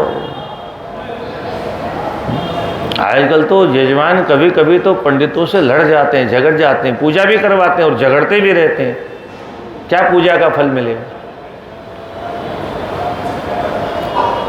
ऊपर से ये और कहते हैं, महाराज जी आप बुरा मत मानो, हम इनकी निंदा नहीं कर रहे हैं।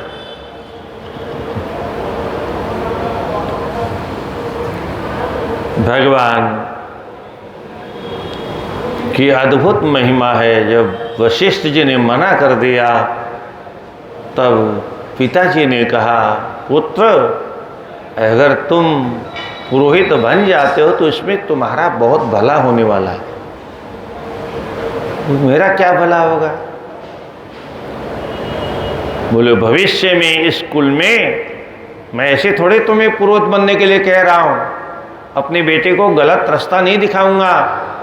पर जिस परात्पर ब्रह्म परमात्मा परमेश्वर के लिए बड़े बड़े योगी यम नियम आसन प्राणायाम प्रत्याहार धारणा ध्यान समाधि लगा करके ज्योति का दर्शन करने का मात्र सौभाग्य प्राप्त करते हैं, वो परमपिता परमात्मा इसी कुल में एक बार अवतार लेगा। और जब अवतार लेगा तो तुम्हें गोद में बैठा करके उसको कैसे कमलापति, खैसे खरारी, गैसे गणेश, घैसे घनश्याम है, ये अपने गोद में बैठा के हाथ में हाथ पकड़ के, वो जो परब्रह्म परमात्मा जो किसी की पकड़ में आता नहीं, सबकी पकड़ से जो बाहर है, वो तुम्हारी गोद में बैठेगा और उसका हाथ तुम्हारे हाथ में होगा। और जरा कल्पना करो, उस परमात्मा का हाथ तुम्हारे हाथ में होगा तो तुम्हारे सौभाग्य का संवर्धन, उसको देख करके देवता लोग भी अपना माथा पीटेंगे, हाय हाय हम वशिष्ठ क्यों न बन गए, ये सौभाग्य हमें मिल गया होता।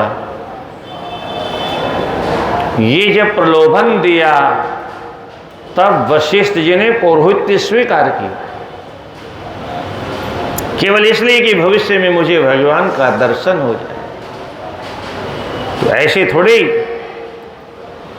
न तद्रूप न तच्छीलम न कौलिन्यमेव च न कला न माधुर्यम न गांभीर्यम नैचार्य परितोषणम अरुंधत्या यथा देवी तथा न्यासाम क्वचित प्रिय। हे प्रियतमे, हे लक्ष्मी,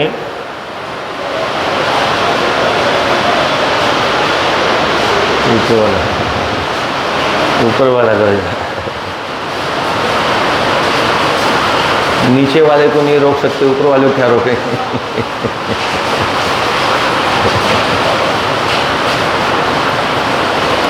ऐसा माधुर्य किसी और में नहीं है, ऐसी गंभीरता किसी और में नहीं है। और न आर्य परितोषणम, आर्य मानी अपने पति का कैसे सेवा करने का उपक्रम है, किसी और को आता ही नहीं। ये आर्य शब्द फिर बार बार कहता हूँ, बार बार आता है हमारे शास्त्रों में। और विदेशी लिख के चले गए, आर्य बाहर से आए। उनके आने से पहले हमारे ग्रंथों में लाखों बार आर्य शब्द आया है।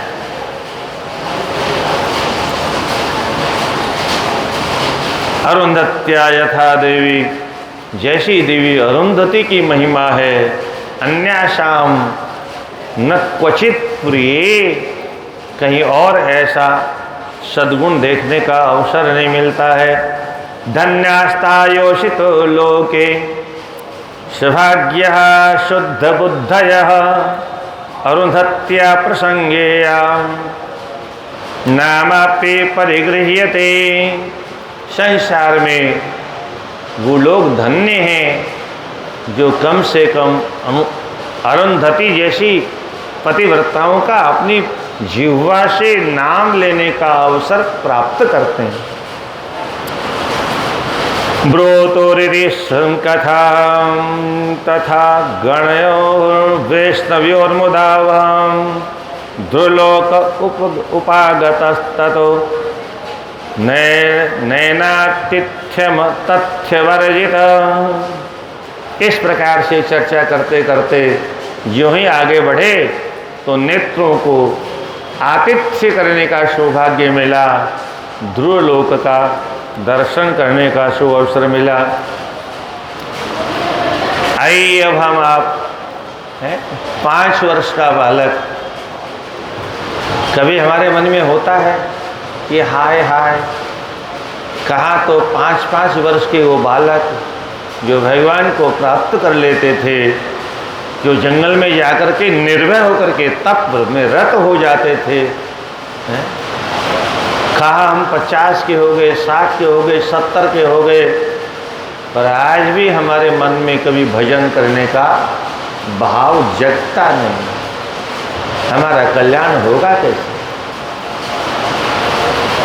इन कथाओं को जो सुनने से कल्याण की बात बार बार आप हर अध्याय में सुनते हो, इसका तात्पर्य क्या है? कल्याण कैसे होगा हमारा? जिन कथाओं को हम सुनते हैं, उन महापुरुषों का जीवन चरित्र जिस क्षण हमारे जीवन में आ जाएगा, उसी क्षण कल्याण हो जाएगा।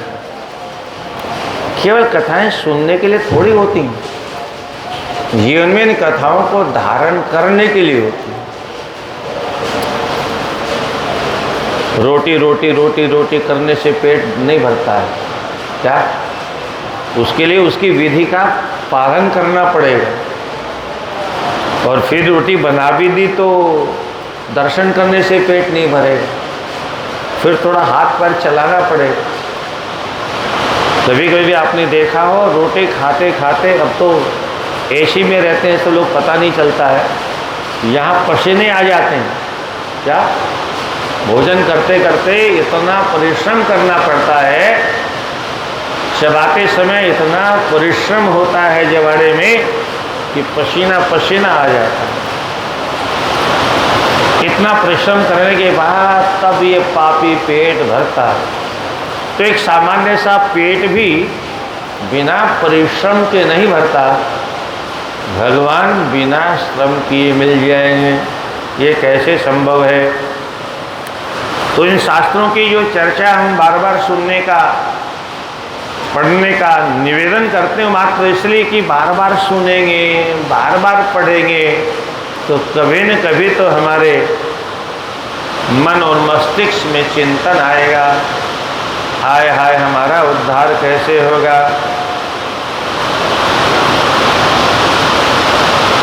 तिष्ठन्नेकेन पदेन कोऽयं भ्रमति सक्तमो अनेकरचनाव्यग्र हस्ताग्रो व्यग्रलोचन। शिव शर्मा ने पूछा, हे महानुभाव, ये एक पैर से कौन महानुभाव खड़ा है? ये अनेक रस्सियों में मानो बंधा हुआ कोई ग्रह यहां आकर के बांध दिया गया है, अथवा त्रिलोकी का कोई त्रिलोकी को उठाने वाला, त्रिलोकी का बोझा उठाने वाला कोई खंबा तो नहीं है, स्तंभ तो नहीं। त्रिलोकी मंडप स्तंभ सन्निभो भाभिरिवाव्रत अतुलम ज्योतिषाम राशिम अतुलया तुलयन्निव। अथवा ये कोई ऐसी ज्योतियों का अतुलनीय पुंज है जिसको किसी से तोला नहीं जा सकता, ऐसा कोई ज्योति स्तंभ है क्या ये? अथवा सूत्रधारैव व्योम व्याम परिमापक, अथवा आकाश मंडल को नापने वाला कोई ये सूत्रधार तो नहीं है। अथवा त्रैविक्रमोंग्रिप दंडो वा प्रोदंडो गगनांगने, गगन के आंगन में कहीं ऐसा तो नहीं है वामन भगवान का चरण का दर्शन हो रहा हो। निशम्येति वचस्तस्य वयस्यस्य विमानगौ प्रणयाद दाहतुस्तस्मै ध्रुवां ध्रुवं कथांगणो। भगवान के पार्षदों ने यह प्रश्न सुन करके ध्रुव कथा को कहना प्रारंभ किया। मनो स्वयंभुवस्य आसीत् उत्तान शरणश्रुतः तस्य क्षतिपतिर्विप्रः दोषुतो संबभूवतु। ये स्वयंभू मनु जो ब्रह्मा जी के शरीर के दो भाग बन गए, एक भाग जो दाहिने हिस्से से हुआ वो पति के रूप में प्रकट हुआ, बाएं हिस्से से जो स्त्री हुई वो पत्नी के रूप में प्रकट हुई। संकल्प ही ऐसा किया। कुछ मूर्ख ये भी कह सकते थे पहले भाई बहनों का विवाह होता था। अरे मूर्ख हो, पहले कोई स्त्री थी ही नहीं, ब्रह्मा जी के संकल्प से सब प्रकट हुआ। ब्रह्मा जी ने संकल्प किया जो पुरुष होगा वो पति होगा, जो नारी होगी वह पत्नी होगी। तो जन्म भाई बहन का नहीं हुआ था, जन्म पति और पत्नी का हुआ था। आगे वेन के शरीर का मंथन आपने भागवत में सुना होगा। वहाँ भी कुछ मूर्ख लोग ऐसा बकवास करते हैं। एक ही पुरुष के शरीर से स्त्री का और पुरुष का प्राकट्य हुआ तो दोनों भाई बहन हो गए, उनका विवाह हो गया। अरे ग्रंथों को पढ़ो मूर्खो। भागवत में लिखा है भगवान नारायण ने पुरुष रूप में प्रकट हुए और लक्ष्मी जी अर्ची के रूप में प्रकट हुए। भगवान नारायण और लक्ष्मी ने दोनों ने अवतार लिया। वो तो अनादि दंपति हैं, अनादि पति पत्नी है, उनको तुम भाई बहन कैसे कहोगे? शास्त्रों को पढ़ना नहीं, गुरुजनों के पास में कोई शंका हो तो गुरुजनों के पास जाना नहीं, और अपने मन से उल्टा सीधा अर्थ करके बोले ये गलत है, ये गलत है। और सज्जनों, कोई दिन ऐसा भी आएगा इस देश में शायद एक भी पुस्तक बचेगी कि नहीं बचेगी, क्योंकि कुछ न कुछ तो सबके विरोध में लिखा हुआ है।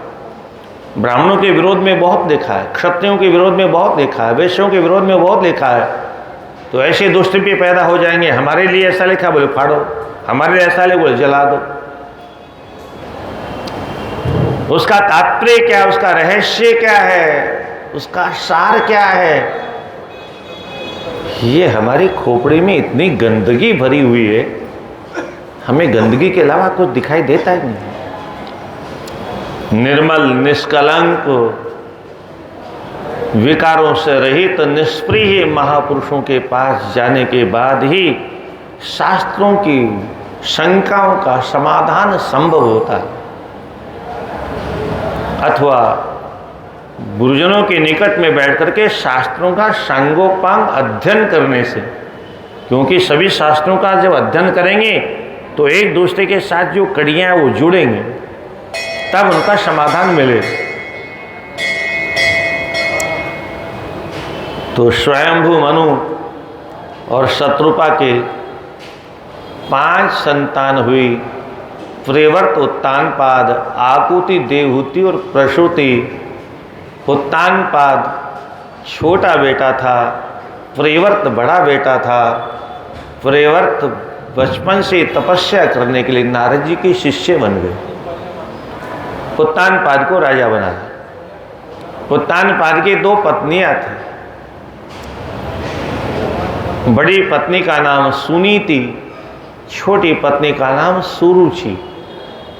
और ये 2 पत्नियां प्रत्येक जीव के अंतःकरण में होती। सुनीति और सुरुचि ये 2 प्रकार की विचारधाराएं हैं। सुनीति अर्थात शास्त्रों की सुंदर नीति, जो शास्त्रों की सुंदर नीति का सम्मान करता है, शास्त्रों की सुंदर नीतियों पर चलता है। नहीं चलता तो कम से कम कुतर्क की कैंची से काटता नहीं है। वह जब संतान होती है उसकी, तो वो ध्रुव होती है, अटल होती है, अचल होती है, अविनाशी होती है। और दूसरी पत्नी का नाम सुरुचि। ये भी हमारी वृत्ति का नाम है। प्रत्येक जीव की वृत्ति में अपनी अपनी रुचि को महत्व देने की परंपरा है। हम अपनी रुचि से जीवन जीते हैं। हर आदमी अपनी अपनी रुचि को महत्व देता है, अपनी रुचि से खाता है, पीता है, पहनता है, अपनी रुचि का महल बनाता है, झोपड़ी बनाता है, अपनी रुचि की वस्तु बाजार से लाता है, अपनी रुचि के अनुसार जीवन जीता है। बाजार जाता है, सामने चाट की दुकान दिखाई दे गई, उसकी रुचि हो गई और चाट खाने खड़ा हो गया। कौन है, क्या है, इससे कोई मतलब नहीं, किसने बनाया है, खाना चाहिए कि नहीं खाना चाहिए पता नहीं। ऐसे लोग सुरुचि के अनुसार जीवन जीते हैं। सुरुचि के पुत्र का नाम तो उत्तम है, पर काम उत्तम नहीं, शिकार खेलता है। इसलिए एक दिन यक्षों के द्वारा मारा जाता है। छोटा सा बालक ध्रुव है, माँ श्रृंगार करती है स्नान कराने के बाद। और सुरुच्या उत्तमो ज्येष्ठः सुनित्यांतु ध्रुवोपरः मध्ये सभम नरपते रूपविष्टच्छेकदा। एकदा सभा के बीच में महाराज सिंहासन पर विराजमान थे। सुनीति ने अपने पुत्र का श्रृंगार करके अपने पिता के पास भेजा। यहाँ की जो कथा है तो भागवत की कथा से थोड़ी बहुत भिन्न है, बड़ी अद्भुत है, बहुत सुनने लायक है। कल प्रातःकाल पूरी कथा में यही प्रसंग चलेगा ध्रुव जी का। सुनित्या राज सेवाये नियुक्तो अलंकृतोर्भगः ध्रुवधात्रे का पुत्रे समम विनय तत्परः। ध्रुव ने अपने पिता के चरणों में जाके प्रणाम किया और प्रणाम करके, और जिस प्रकार से उत्तम गोद में बैठा था, उसके मन में भी हुआ कि मैं भी पिता की गोद में बैठूं। और बार बार जैसे बच्चे करते ना, ऐसे से गोद में ले लो, गोद में ले लो। अब छोटी पत्नी की ओर राजा बार बार देखे, कहीं गोद में ले लिया और उसकी दृष्टि पड़ गई और ये नाराज हो गई। तो हमारे तो खटिया ही खड़ी हो जाएगी।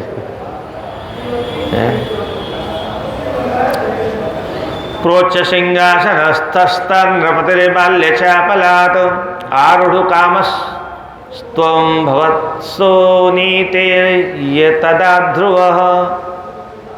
सामने सुरुचि की दृष्टि पड़ ही गई।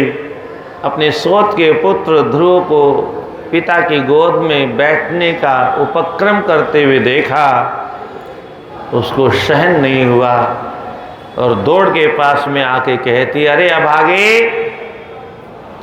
क्या कर रहे हो? आरुरुक्षुमवेक्ष्याम सुरुषे ध्रुवमब्रवीद दौर्भाग्येय कुमारोढ़ुम किमारोढ़ुम मिच्छेरंकम महीपते। महाराज के गोद में चढ़ने का प्रयास क्यों कर रहे हो? तुम अभागे हो और भाग्यहीन लोगों को महाराज की गोद में बैठने का अधिकार नहीं होता है। बाल बालेश बुद्धित्वात् अभाग्या जठरोद्भवः अस्मिन् सिंहासने स्थातुं न त्वया सुकृतं कृतं। वो बालक बोलता कुछ नहीं है, आंखों आंखों में मानो अपनी मौसी से पूछना चाहता है, मैं अभागा क्यों हूँ? राधे राधे। जय राधे राधे गोविंद गोपाल राधे। जय राधे राधे। जय राधे राधे गोविंद गोपाल राधे। जय राधे राधे। मैं अभागा क्यों हूं माँ? तो बच्चों की भाषा बड़े लोग समझ जाते हैं। तुरंत उसने उत्तर दिया, अरे बालक, बालक मानी मूर्ख, तुम मूर्ख हो, बुद्धिहीन हो तुम, इसलिए तुम्हारी समझ में नहीं आता है कि तुम अभागे क्यों हो। अरे भाग्यशाली होते तो उत्तम की तरह से मेरी कोख में तुम्हारा भी जन्म हुआ होता। तुमने एक अभागी नारी की कोख से जन्म लिया है, इसलिए तुम अभागे हो। और इसलिए अस्मिन् सिंहासने स्थातुं न त्वया सुकृतं कृतं। तुमने इस सिंहासन पर और पिता की गोद में बैठने लायक कोई पुण्य कर्म नहीं किया है। इसका तात्पर्य क्या है?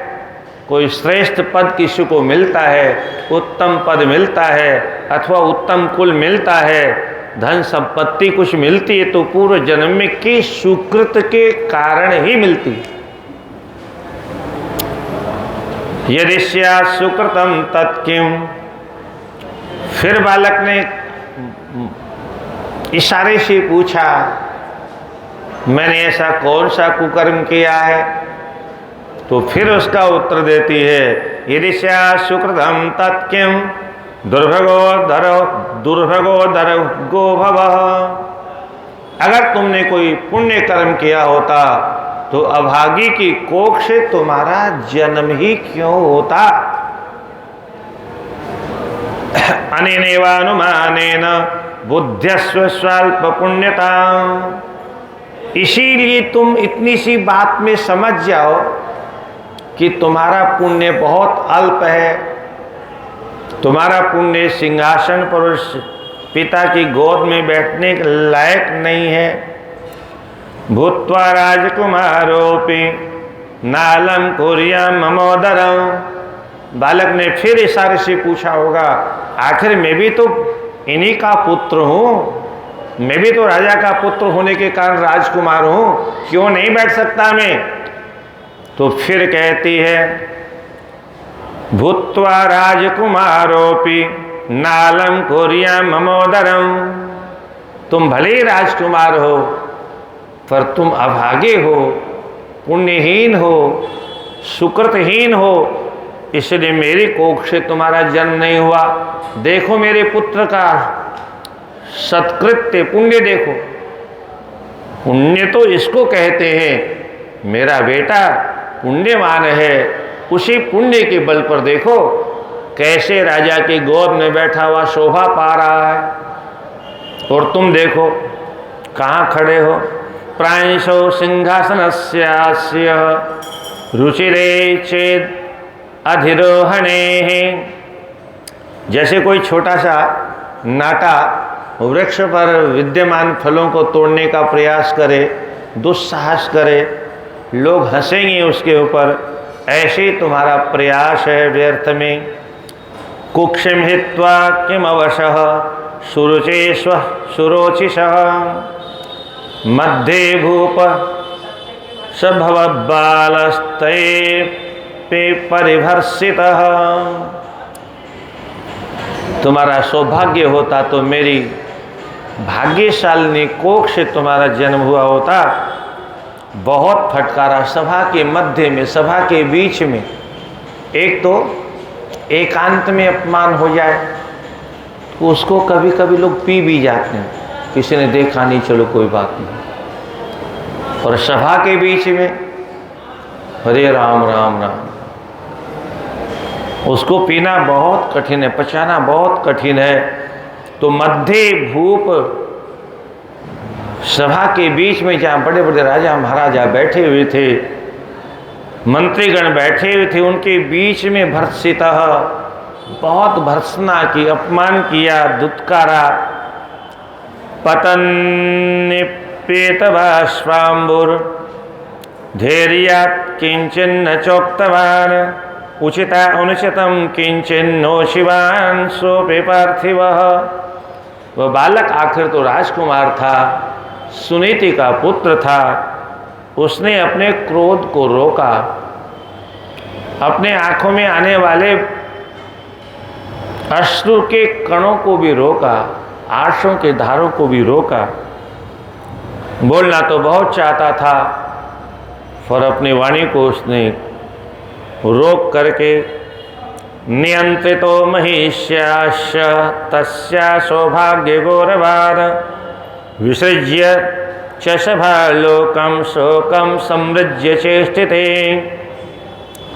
अपने आप की इंद्रियों पर नियंत्रण किया, सुरुचि के सौभाग्य को श्रेष्ठ मान करके, अपने को अभागा मान करके धीरे से सभा का त्याग किया। और शेषवे शिशुर्नत्वा नृपम स्वसदनम ययो। क्या परंपरा थी, क्या संस्कार थे। इतना अपमान हुआ फिर भी उसने प्रणाम करना नहीं भूला हो। महाभारत में अगर आपने कभी सुना हो कथक अथवा कभी पढ़ा हो तो क्षीरहरण हो गया द्रौपदी का, सारे कुकर्म हो गए, फिर राज्य वापस मिल गया, फिर वापस चले गए, फिर दोबारा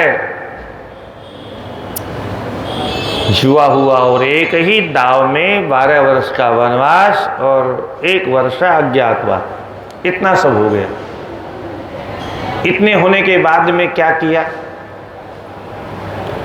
युधिष्ठिर जी आगे आगे, सारे भाई पीछे पीछे हैं, और धृतराष्ट्र को प्रणाम किया, गांधारी को प्रणाम किया, भीष्म को प्रणाम किया, द्रोणाचार्य को, विदुर को, जितने भी बड़े थे सबको प्रणाम किया।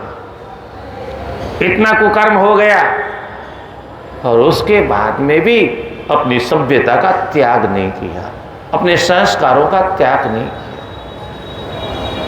ऐसे लोगों को प्रणाम करना चाहिए, ऐसे लोगों का आशीर्वाद लेना चाहिए।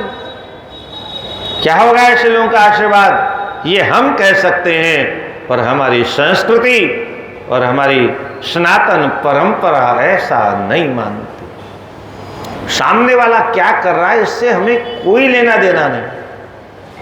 हमारा अपना धर्म क्या है, हमारा अपना कर्तव्य क्या है। सामने वाला जो करेगा उसका फल उसे अवश्य मिलेगा। अवश्य में भोक्तव्यम कृतः कर्म शुभाशुभम न भुंक्ते क्षेते कर्मो जन्म कोटि सतेरपि। किए हुए कर्मों का फल करोड़ों जन्म क्यों न बीत जाएं, बिना भोगे कर्मों का फल पीछा नहीं छोड़ता। वो जो करेगा उसका फल उसे अवश्य मिलेगा। हम कौन है फल देने वाले? ऊपर वाला बैठा है, सारी व्यवस्था उसकी है। हमारे हाथ में उसने कुछ ठेका नहीं दे रखा हमको है।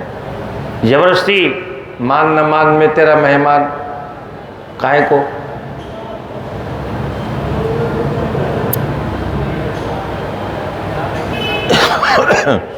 अपना कर्तव्य हमें करना चाहिए, हमें वही मिलेगा जो हम करेंगे। हम अगर उचित अनुचित, हमारे लिए क्या उचित है क्या अनुचित है, इस पर हम विचार नहीं करेंगे तो पड़ोसी हमारे विषय में विचार करने वाले नहीं हैं। इसलिए हमें अपने धर्म के अनुसार, अपने कर्तव्य के अनुसार अपने अपने कर्तव्यों का पालन करना चाहिए। तो सबको प्रणाम और सबका आशीर्वाद। इतना ही नहीं, युद्ध के प्रारंभ में अर्जुन ने जब पहला बाण मारा तो गुरुजी के चरणों में आकर के गिरा, भीष्म पितामह के चरणों में आकर के गिरा। बाणों से प्रणाम। क्या इतनी दूरी है कि आवाज वहां तक जा नहीं सकती, ध्वनि वहां जा नहीं सकती, वाणी का प्रणाम वहां पहुंच नहीं सकता।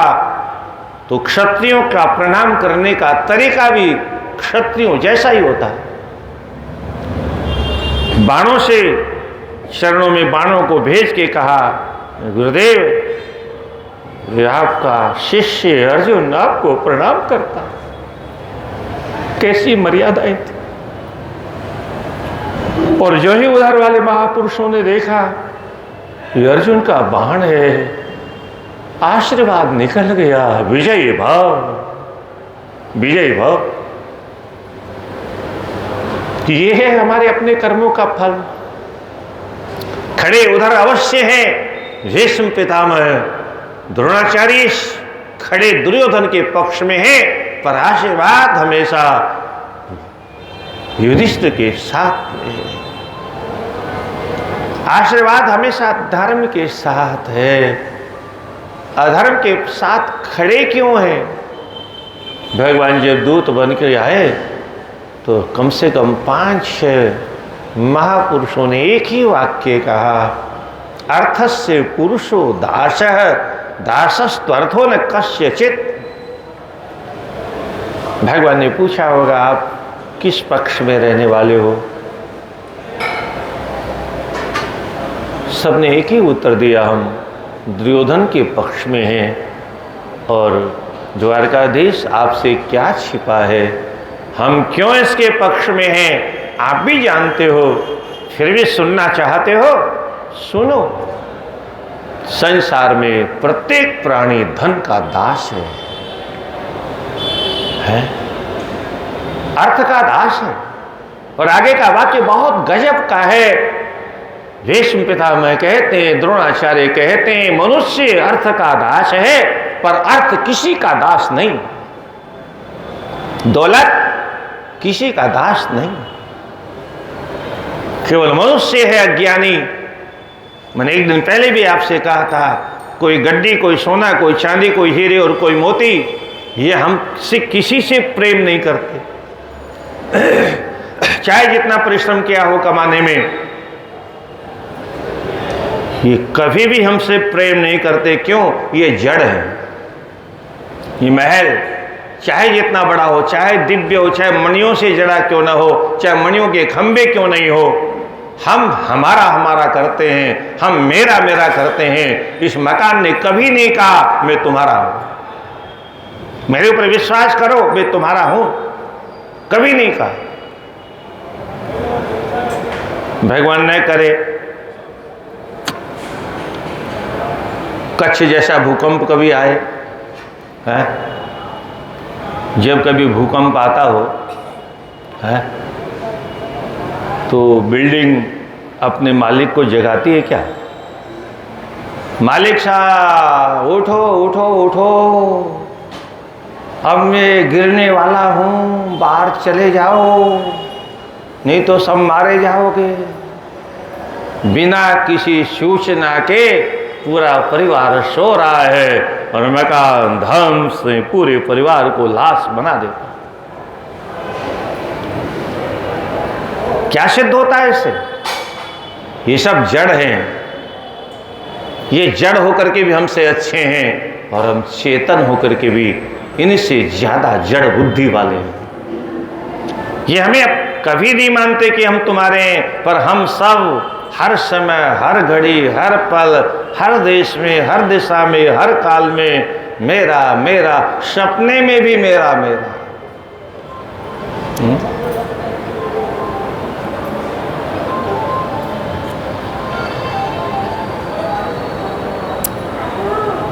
शेषवेश शशुरनत्वा, पिताजी को प्रणाम करके, सभासदों को प्रणाम करके, सुनीति नीति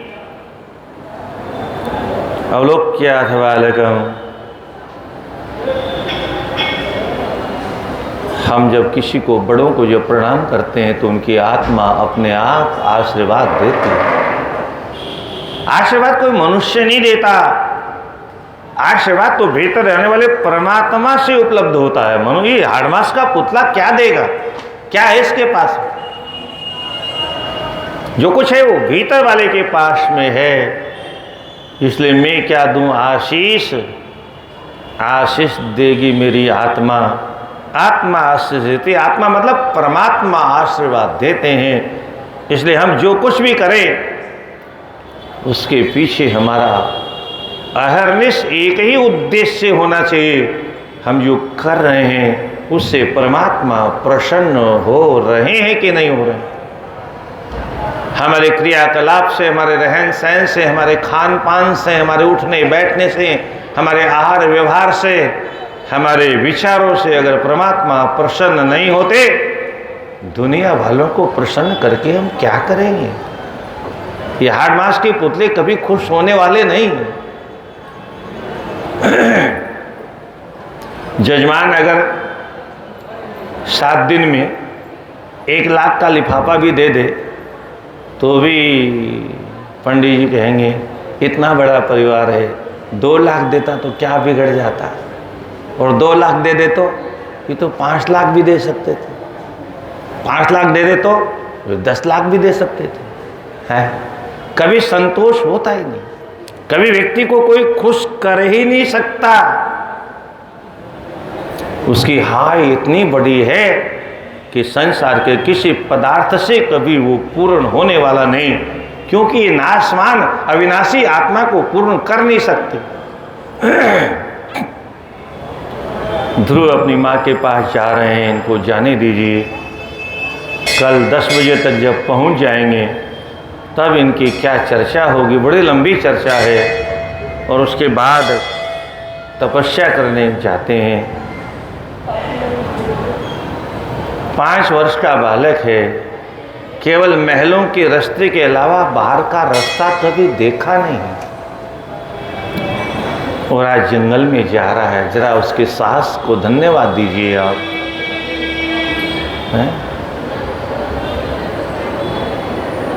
यहाँ पर सप्तऋषियों का दर्शन हुआ ध्रुव को, और सप्तऋषियों से साधना का मार्ग पूछा और कैसे वो मार्ग बताते हैं, और उस मार्ग पर चल करके ध्रुव फिर कौन कौन से संकट आते हैं, कौन सी आप विपत्तियाँ आती हैं। अद्भुत है ये चरित्र। श्रीमन्नारायण नारायण नारायण, श्रीमन् नारायण नारायण नारायण, भजमन नारायण नारायण नारायण, भजमन नारायण। लक्ष्मी नारायण नारायण